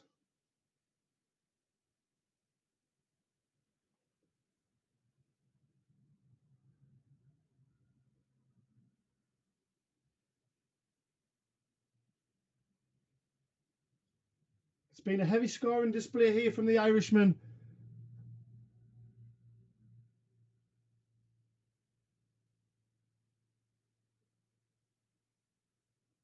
And a great two-treble visit there from Cory.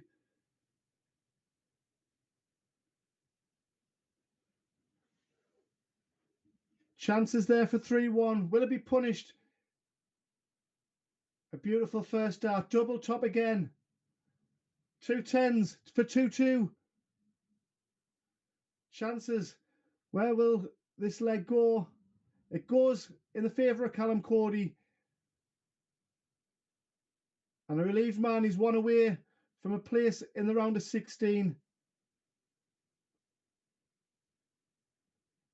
It's been a bit sloppy and scrappy at stages, as well as airs of brilliance from Cory Wiltshire. But it's going to have to be foot perfect from here, you feel, because Callum's going to give himself opportunities such as his scoring power.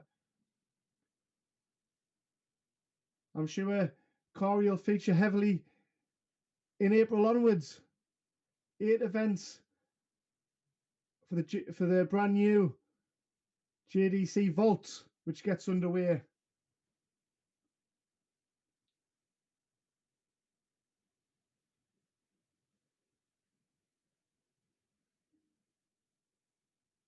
Robbie@jdcdarts.com.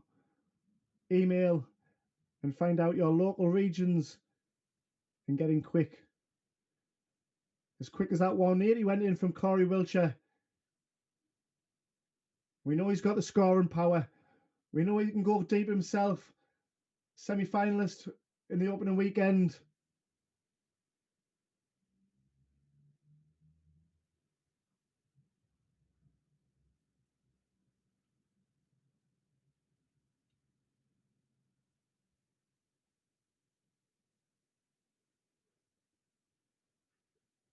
And this should be 3-2 upcoming.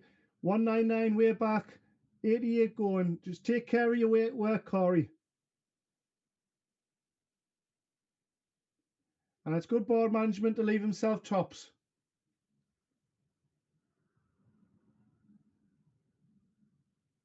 Two very unlucky darts there from Callum, airing his frustration.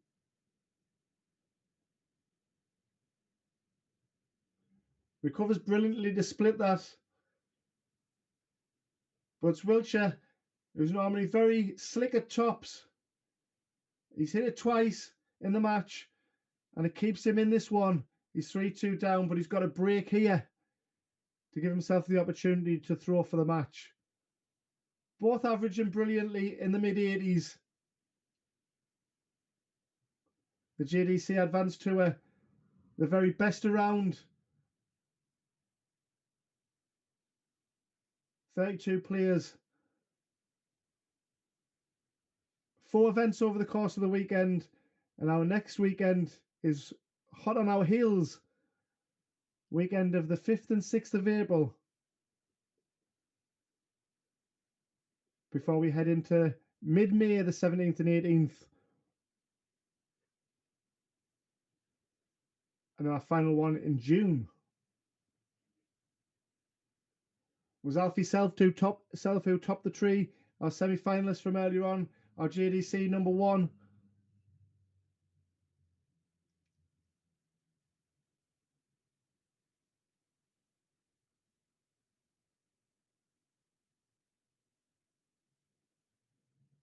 Maintaining his advantage well, and he's doing so with a maximum in the all-important leg with the holder throw. 121 after 12, as Cory was hot on his heels before that visit.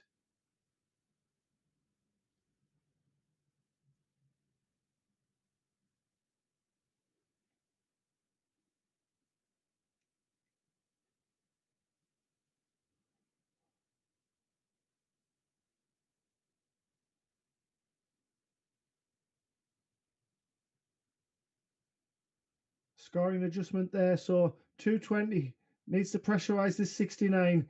He's doing so. Would have loved a 2-treble visit, but Shanghai is certainly within Cory Wiltshire's armoury, but 2 6s to end it. Beautiful first start and 2 misses for the match. And Cory Wiltshire has granted himself this opportunity for the 120. He needs the treble though on this start.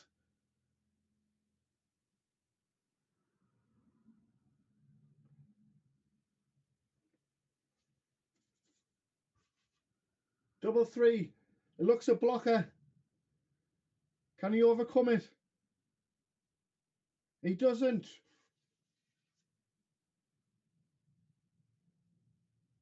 What drama here. And rightfully Cory taking his time on 32. Blows his hands. Big visit upcoming.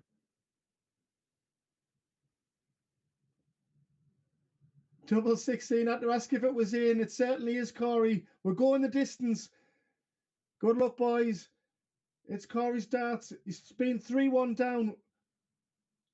We said he had to be foot perfect to get to 3-1. He hasn't had to be.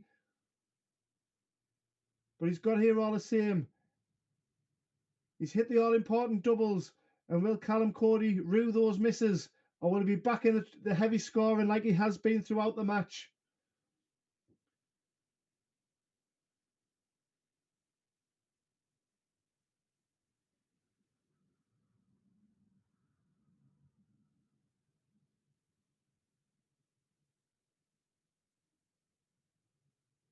Bit of shoulder went into that last one from Cory. And Callum is swiftly back into the treble visits. And he's got to be, you feel, if he's going to break the throw. And this all-important deciding leg.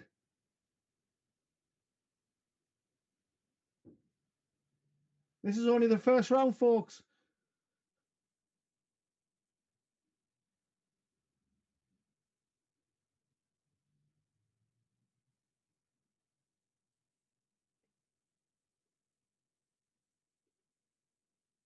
And that, you feel, was an opportunity to wrestle back the advantage in the leg. And unable to do so. Can Cory find at least 519s, or he goes back up top? Finds the trouble with the 18s.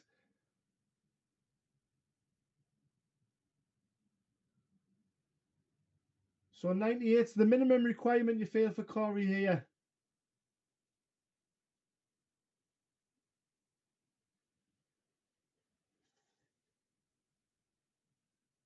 Pulling the darts low, you can see the pressure's getting to him slightly in this one. Not so much for Cory. He's battling hard in this deciding leg. Showing great poise and determination. Great character, having been 3-1 up. To be pegged back. And for a 17 or 18 dart match winner. Misses the big single. And Cory Wiltshire will get a long shot at 129, but it's not a bad finish.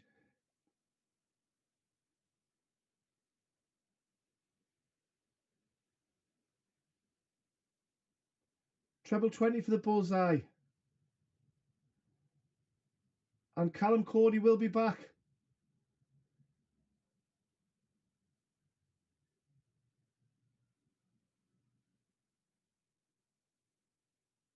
More drama, more misses on the doubles.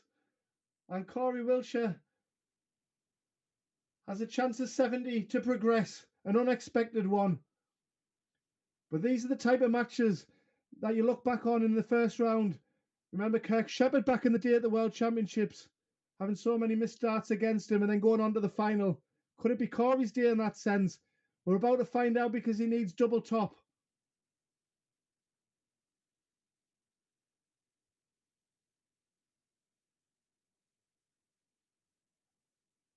Was that one? His one and only opportunity. 32 for the match. And a blowout from Callum Cory, who was relieved to get the victory with so many attempts, but he's got the job done.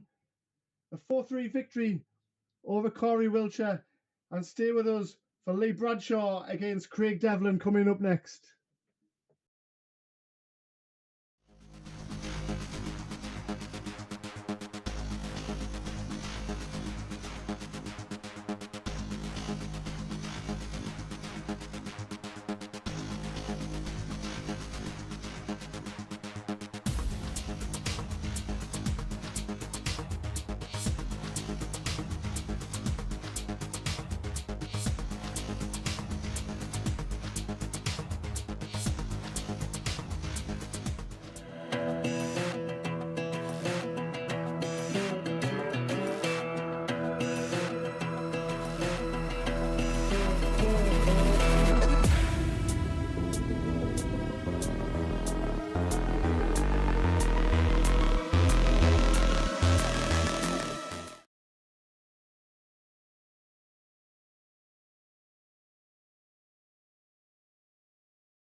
Here we are, folks. Welcome back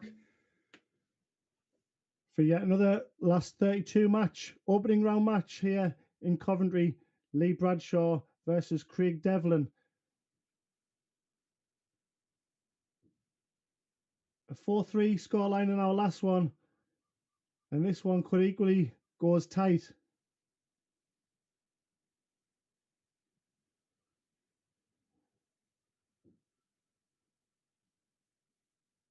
Leo goes to the ball first, but our man from north of the border wins the throw. We saw both players an opening weekend on our live stream.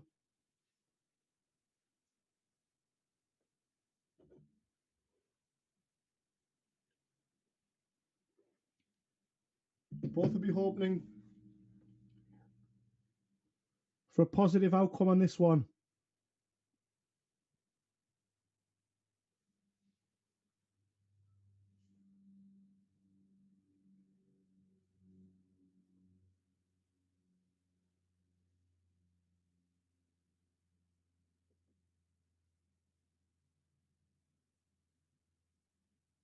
A great start there from Lee.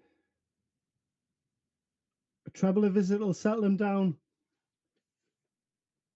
Craig from Kilwinning in Scotland.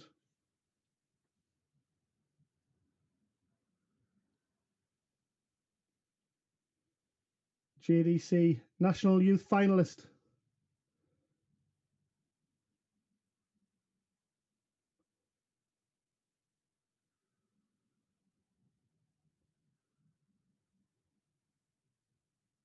Player who won the Jockey Wilson Memorial Cup.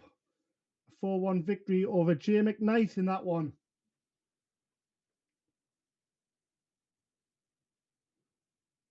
And that was in front of a big boisterous crowd, as you can imagine.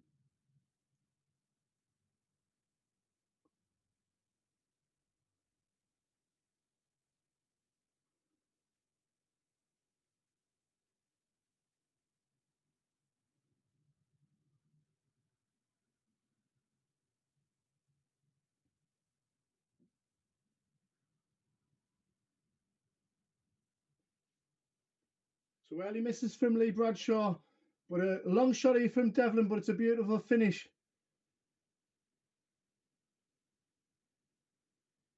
Great adjustment, but can only apply the pressure as Lee Bradshaw eyes up 20 once again. He takes it out.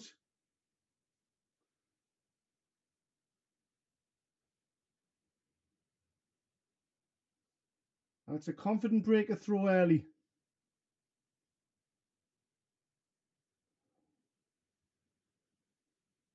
The Scot not at the races with his scoring boots so far, but you get a feeling he's starting to find his range.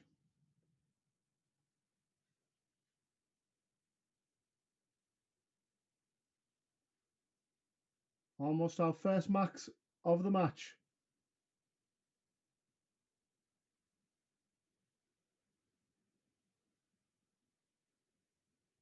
Now opening tournament of the day. Lee lost out to Owen Bryceland of Scotland, so could be sick of the sight of the Scots by the end of the day. Owen, of course, flying high in the top echelons of the Jdc Advanced Tour.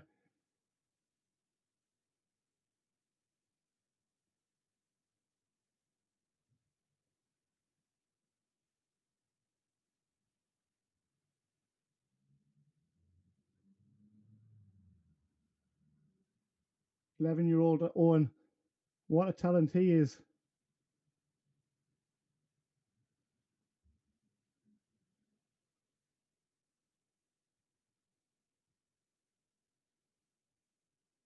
A much more competitive second leg here.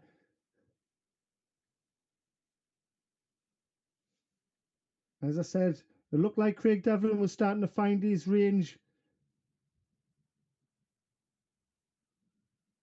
And we could have an immediate break back here. 52 going for 1-all.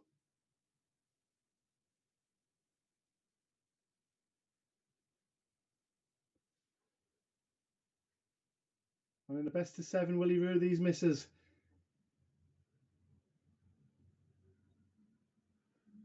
Another one where you felt it could have been a happy accident. It's not a bad leave if you hit the treble 12, even though he was going for the 12 tops.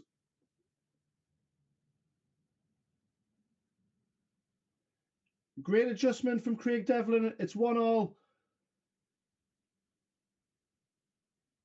After a tight second dart, adjusted beautifully, and especially when 1-0 down, he felt he needed that.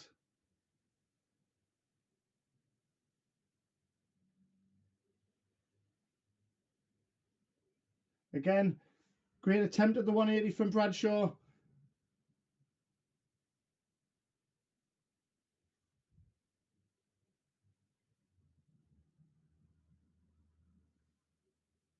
Liu slightly ahead on the order of merit, with the JDC Advanced Tour sat in 22nd. and Craig's down in 28th at the minute. But like I say, very early stages in that one. Very early stages, and yet to commence, of course, is the 8-week spectacular, which is the JDC Vault. Robbie at juniordarts.com.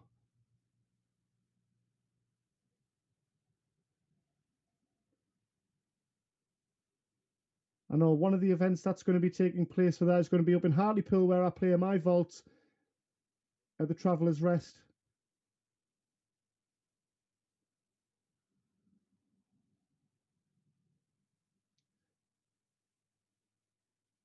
So there is going to be a lot of interest around the country.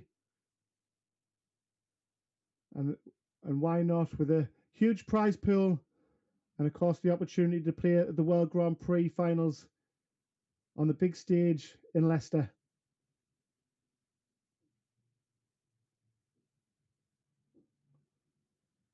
Leicester won the league as huge outsiders in the Premier League.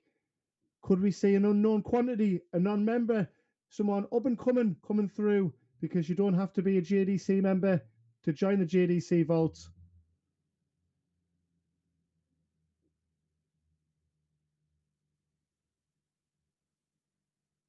Went double-double.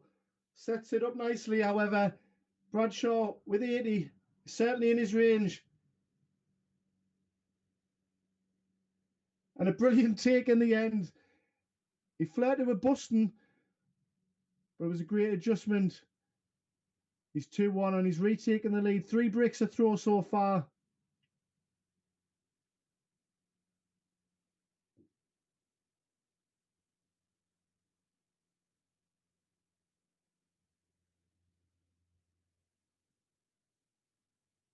Last night now, JPL, we had so many matches that players were breaking throw with each other and then responding, and we're getting that in this here. Great temperament from our players to respond.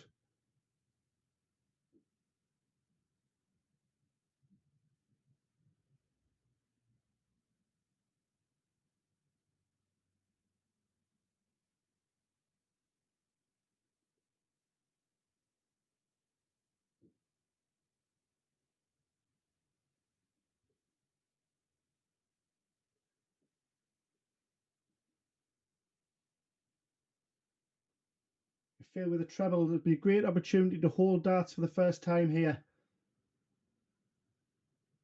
And in doing so, we're taking one leg away from a place in the round of 16. But Devlin will have other ideas, of course. And here we go. Is this the kick for home for Lee Bradshaw?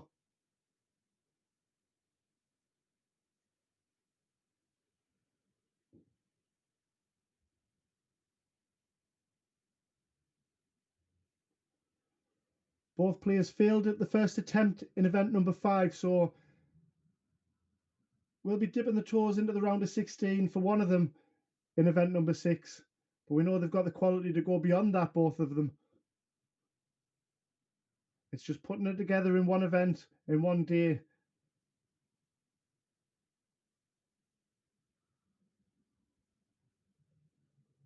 Might take a big scalp, just something to boost the confidence to go for a really deep run.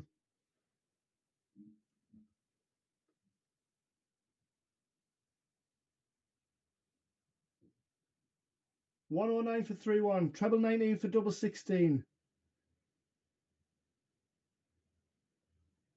So Devlin for 45.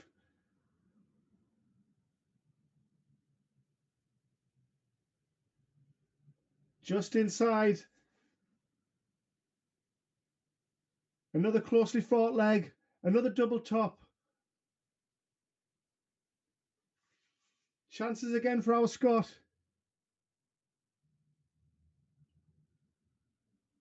It's been a real battle, this match.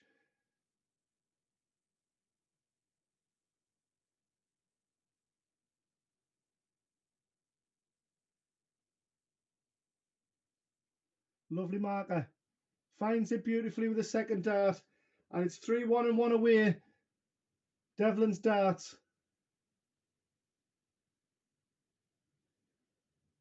And he'd be gutted with that first dart, but and unable to find a treble. We've seen great adjustment from our players to find trebles as well as the switches. And as we say, the pace and accuracy that they do it, it's phenomenal.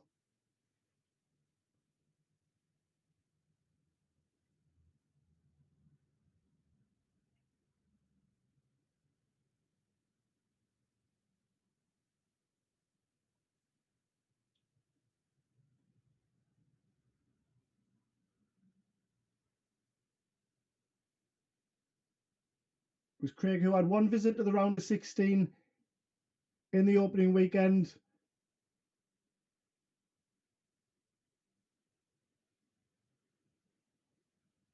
Two opening round successes it was for Lee, which has edged him, like I say, 6 places ahead of him in the order of merit as we speak.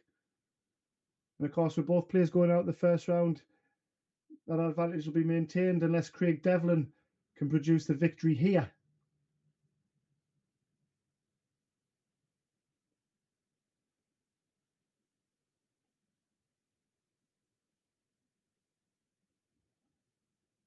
He should prolong the match for now and take this 1-4-2 in the darts required, with his opponent way back on 2-6-9 and a professional ton there to leave 42.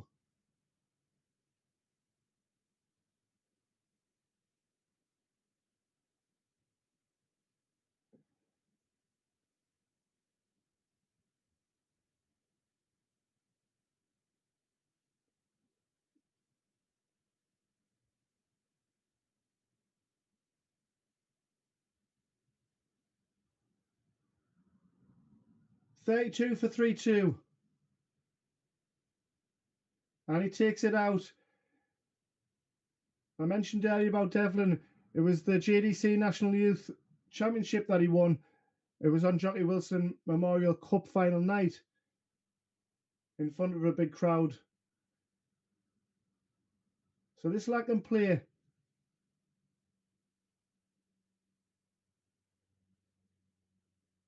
Very snappy treble 19. Wasn't able to follow it up with a third dart. But treble all the same as he looks to maintain his advantage of throw and the all-important leg to seal the match. Are we going to see a back-to-back 3-3er? I said this one could be tight, and it's anyone's guess who's going to progress.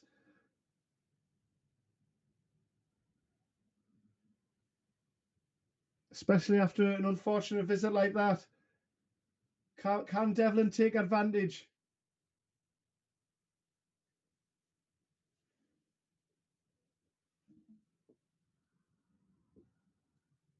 Beautiful.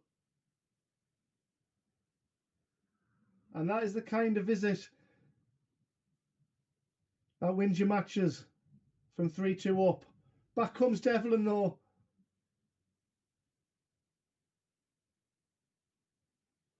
And again, a timely treble cover shot. This is a gripping match now. The standard's increasing as it has to remain in the match off, see himself over the winning line. Only 40, so it opens the door for Devlin. For the big fish, for the big checkout. And a great attempt. Wires the ball. 85. Double top for 3. Oh, double top for 4-2, sorry. 25 going for 3-3. And again, a missed single. We've seen so much of that today.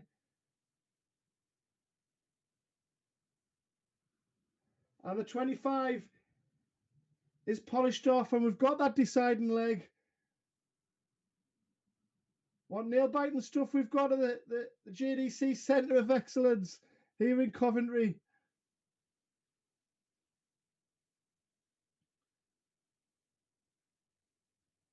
And from 3-1 down, it's Devlin's darts. Is he the devil in disguise?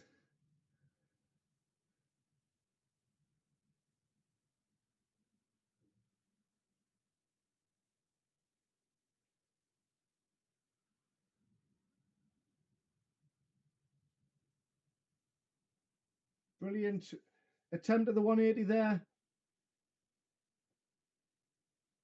And again, like Callum Cory in our last match, 3-1 up to 3-3 and having chances. This is a brilliant response from Bradshaw.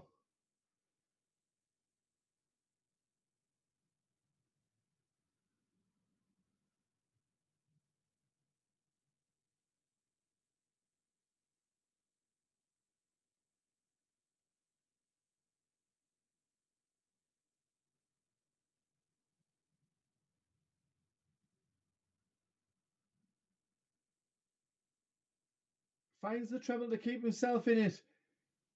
It's Bradshaw who's wrestled the advantage away, and he's in the red bit. Fantastic setup. And he's first to a finish on 60. Devlin really digging in deep. It's been a great performance from him to pull his way back, but has it been enough? Double top. A brilliant response from Bradshaw. 3-1 up, 3-3, and he gets over the winning line with a 17 data. Advances to the round of 16 for the first time today. Stay with us, folks, because we've got a round of 16 matchup coming.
So welcome back, folks, to Coventry, the JDC Advanced Tour.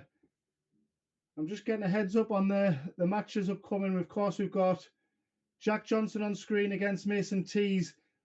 This one should be a real cracker, but the one following this, stay with us for Ryan Branley, who takes on Archie Self.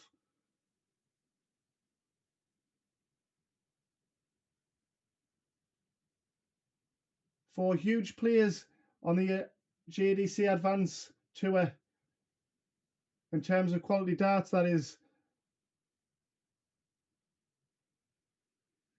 And we'll look at the size of Mason compared to Jack on screen, but certainly in terms of Arrowsmith accuracy, two cracking matches in prospect.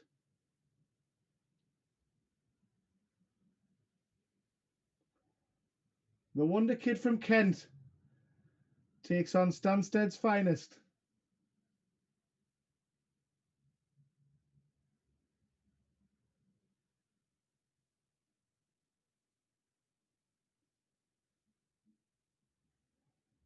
So a smile from Mason, acknowledging he's won the ball eventually.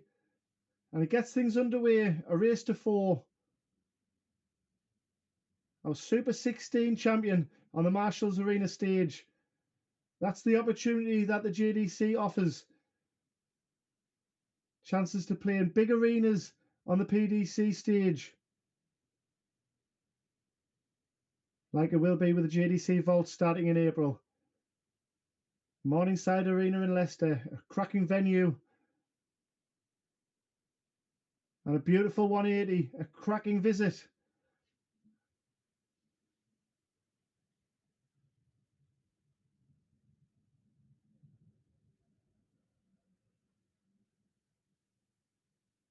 Mason, who of course reached our Event 5 final earlier on. And it's been a difficult JDC Advanced Tour for Jack Johnson so far.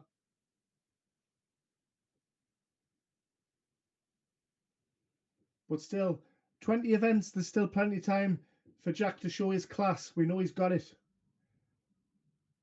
As does the 14 dart breaker throw take from our JPL star. He's 0 from 2 in that department. But again, has the quality and class to put that right over the following rounds of fixtures. That the Friday night action, full stream coverage on our Facebook and YouTube channels.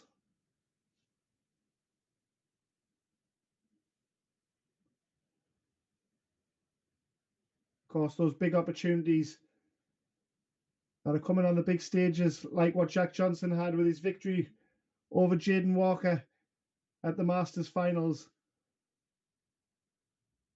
It's Robbie at juniordarts.com for further information for your area and opportunities.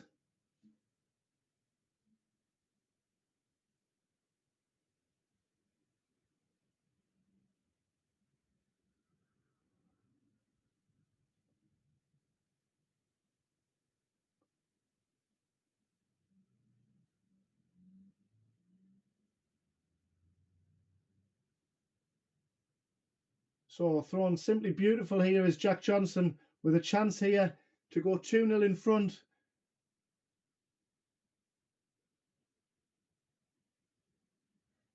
And a brilliant take. He's not missing a thing, is he, Jack? And Mason, a smile of approval in terms of respect. But Mason will have to step it up.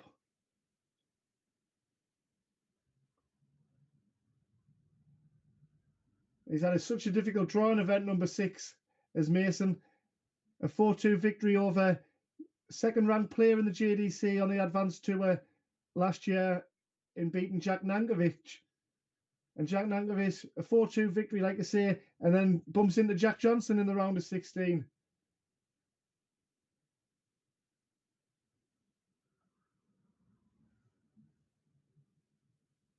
Our finalists from event number 3 and event number 5 under the cosh here.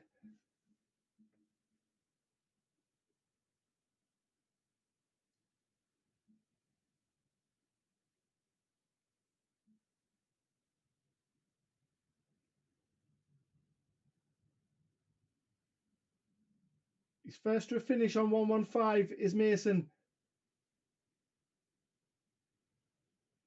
That was a beautiful marker for the bull. And a nice way to go if you can find that first start in the bullseye of the 25. But when you're 2-0 down, it's a difficult one. And another one that's missed, the big single. So 216's going to hold his throw.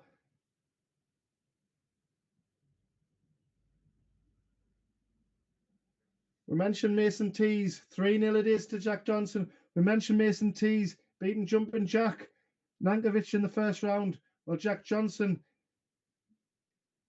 is almost jumping into the quarterfinals.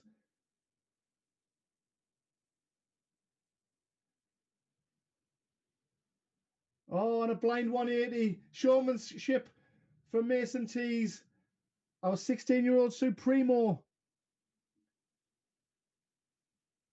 But it's the Kent Wonder Kid.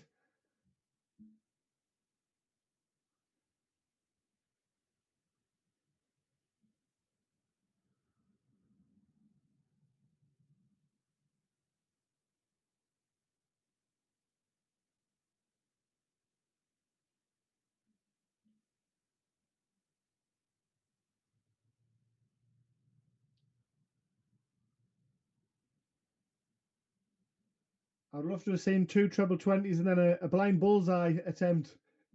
Maybe not a 3-0 down against such a quality operator. I've actually never seen that done. It's always been on the 180s attempts where I've seen it. I don't know about anybody else.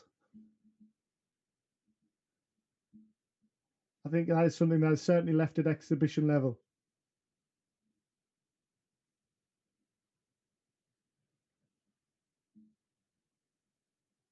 212s.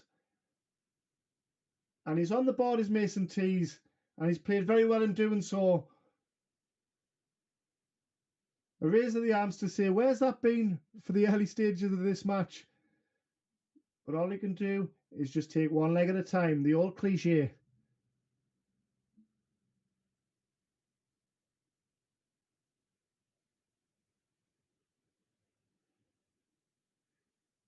Maximum time from Jack Johnson. And some players would think, it's my throw next, don't worry about a thing. He's having none of it. He wants to get the job done against the darts, especially with a trebleless visit.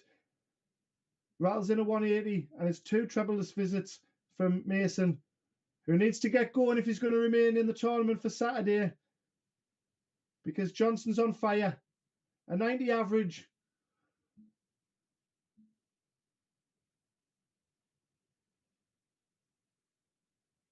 Brilliant 140. He's keeping tabs just on this leg, and 2 trebleless visits has given Mason Tees an opportunity. Great adjustment. Takes his time, rocks back like Big John Hendo and finds the treble 20. Will he be rocking all over Coventry? Or is Jack Johnson going to take out the 112? Great attempt. Can't be done now for Mason. It was just about an overthrow, an unacceptable dart, a legal dart.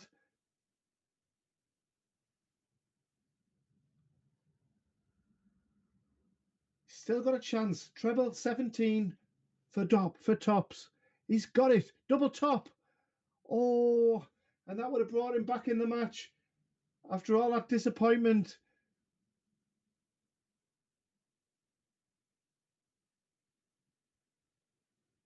And Johnson's giving Mason Tees opportunities. It's always a tricky one, 99. Mason stays alive. It's 3-2. We couldn't have 3 back-to-back 3-3s, could we? I'm not sure my ticker will take it. It's Johnson's darts. but you feel momentum is switching to the more experienced Mason Tees.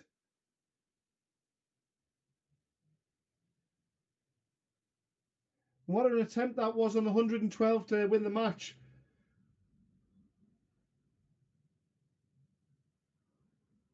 But as we say, we know Mason is quality and he can be given an opportunity of the slightest nature and he'll get back in the match. We saw it on route to his final in beating Lex Passhauser.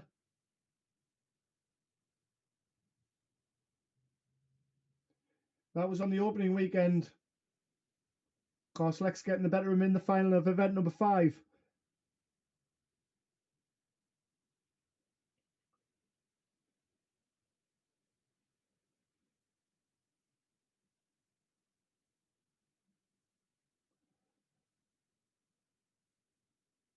The man from Orpington in Kent has set himself up on a 109.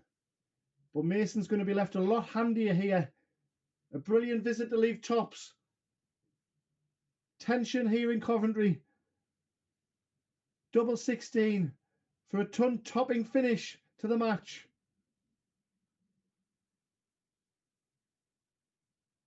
Another big attempt, but could it be all in vain? Because Mason needs tops. 10's not kind to him.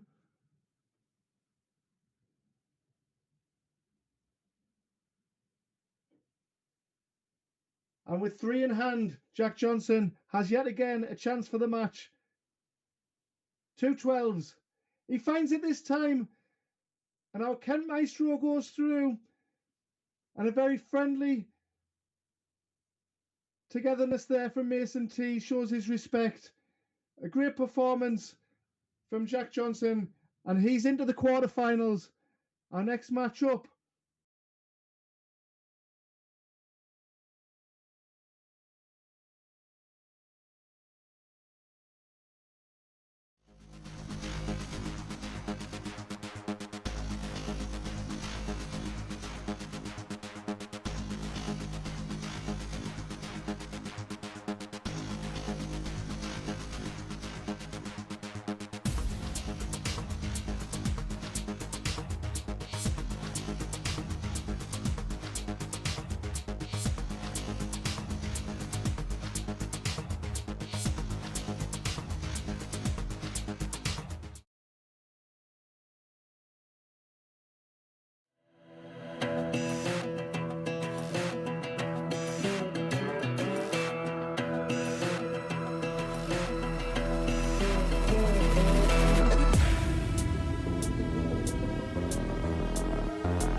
as promised, was Ryan Branley against Archie Self. However, it was the winner of that match that we were about to feature, taking on Jaden Walker. And there we have our players up on the screen now. Quarterfinals, which is the final round where we remain at a best of 7 before the format is ramped up to best of 9. So this one's going to be a quick fire match. Standard of both these players.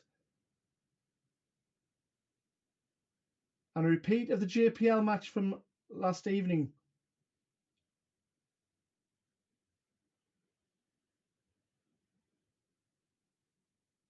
And that was a very closely fought out encounter, which went in the way of Ryan Branley. But a great performance from Jaden Walker. Bullseye off there. This kid is tremendous, isn't he? 12-year-old. And after a slow start to the Jdc Advanced Tour for Jaden, he's made up for it by reaching the latter stages of event number 5. Semi-finalist was Branley's weekend, of course, back in February, 3 or 4 weeks ago, winning 2 of the 4 events played and reaching the final. We feel he's going to have to play that kind of form here if he's going to hold back Jaden Walker.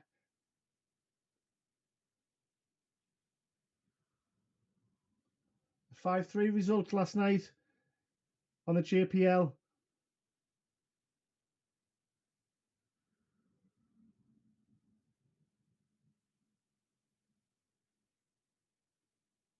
Nonna finished after 9 darts, 140 going.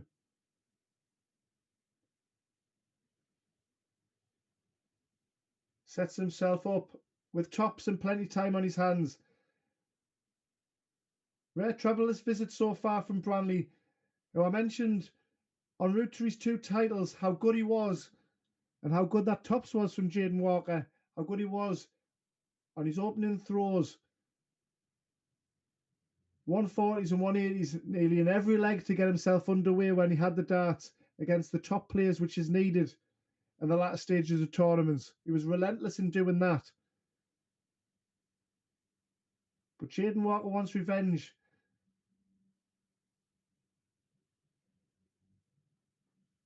And such is the competitiveness and the self-belief of these players. When Ryan was interviewed last night and asked how he performed in the opening weekend, he said 2 wins and a final and a semi-final wasn't good enough. He said he wants to win them all. Born winner.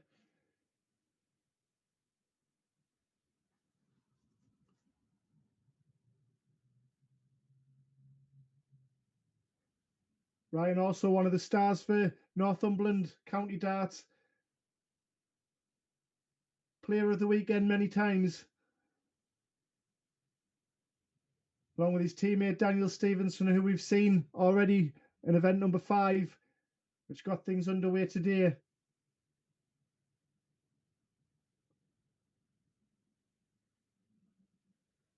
For a 14 dart or 15 dart hold. This is a great response from Branley.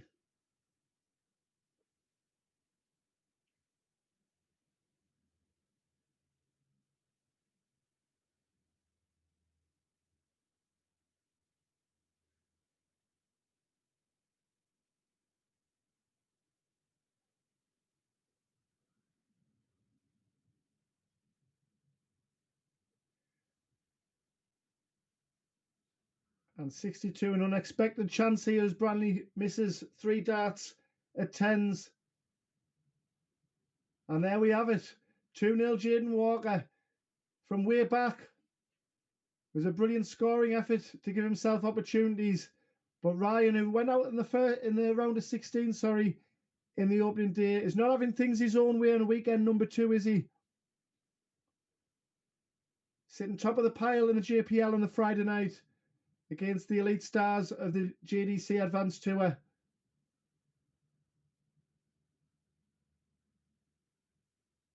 But he's been headed in running by Lex Passhauser at the top, but certainly one of the hot favourites to win the Advanced Tour overall.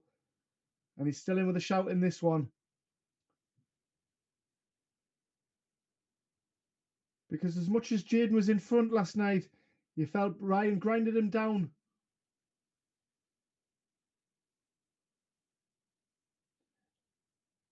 Can he do so here? Jaden's put himself in pole position through some tremendous darts, averaging 95.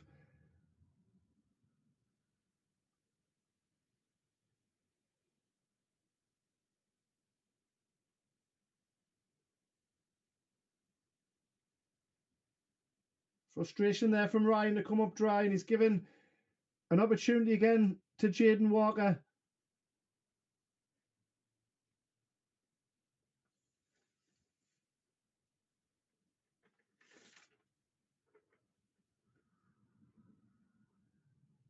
And a brilliant take from Branley. A 15 darter, and he's back on throw. He needed that, didn't he? Executed it brilliantly.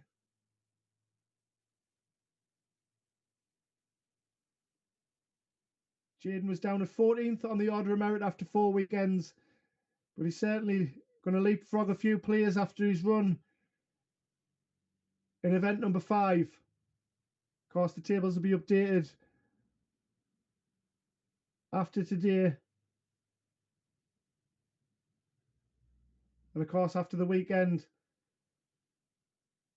Branley goes maximum hunting.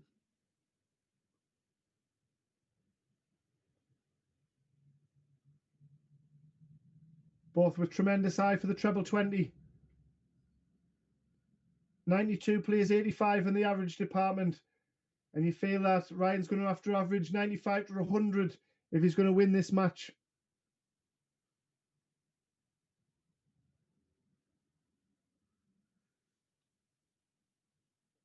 It's going to require a breaker throw at some point.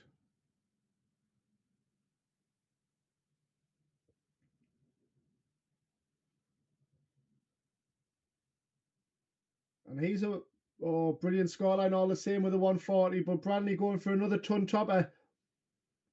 Nice marker to leave tops perhaps. Unable to find the treble 20.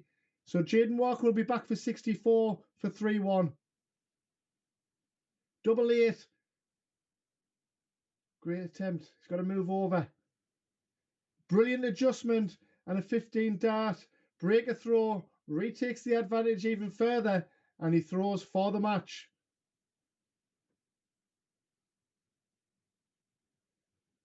Outstanding start to leg number 5 as well.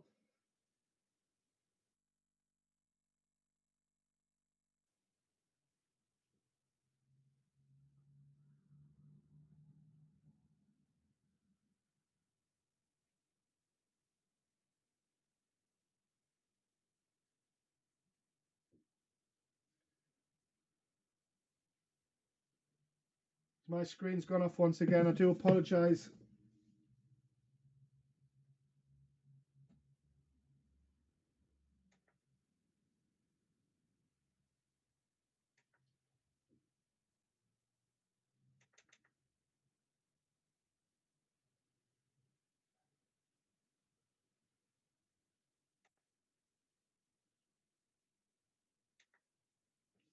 Back in the game, folks.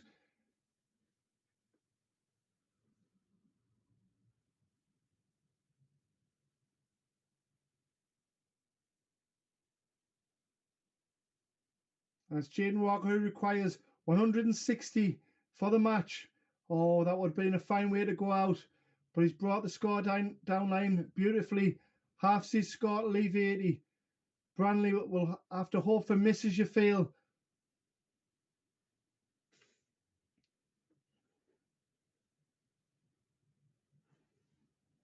And Ryan, after a brilliant victory over Archie self in the previous round. Jaden Walker takes out 80. It was Ryan Branley's Friday night, but it's Jaden Walker's Saturday. He advances to the semi-finals. Brilliant performance from him, averaging over 90. And as for Ryan Branley, he's hoping for a Super Sunday. Stay with us, folks, for our next match. Semi-final action upcoming.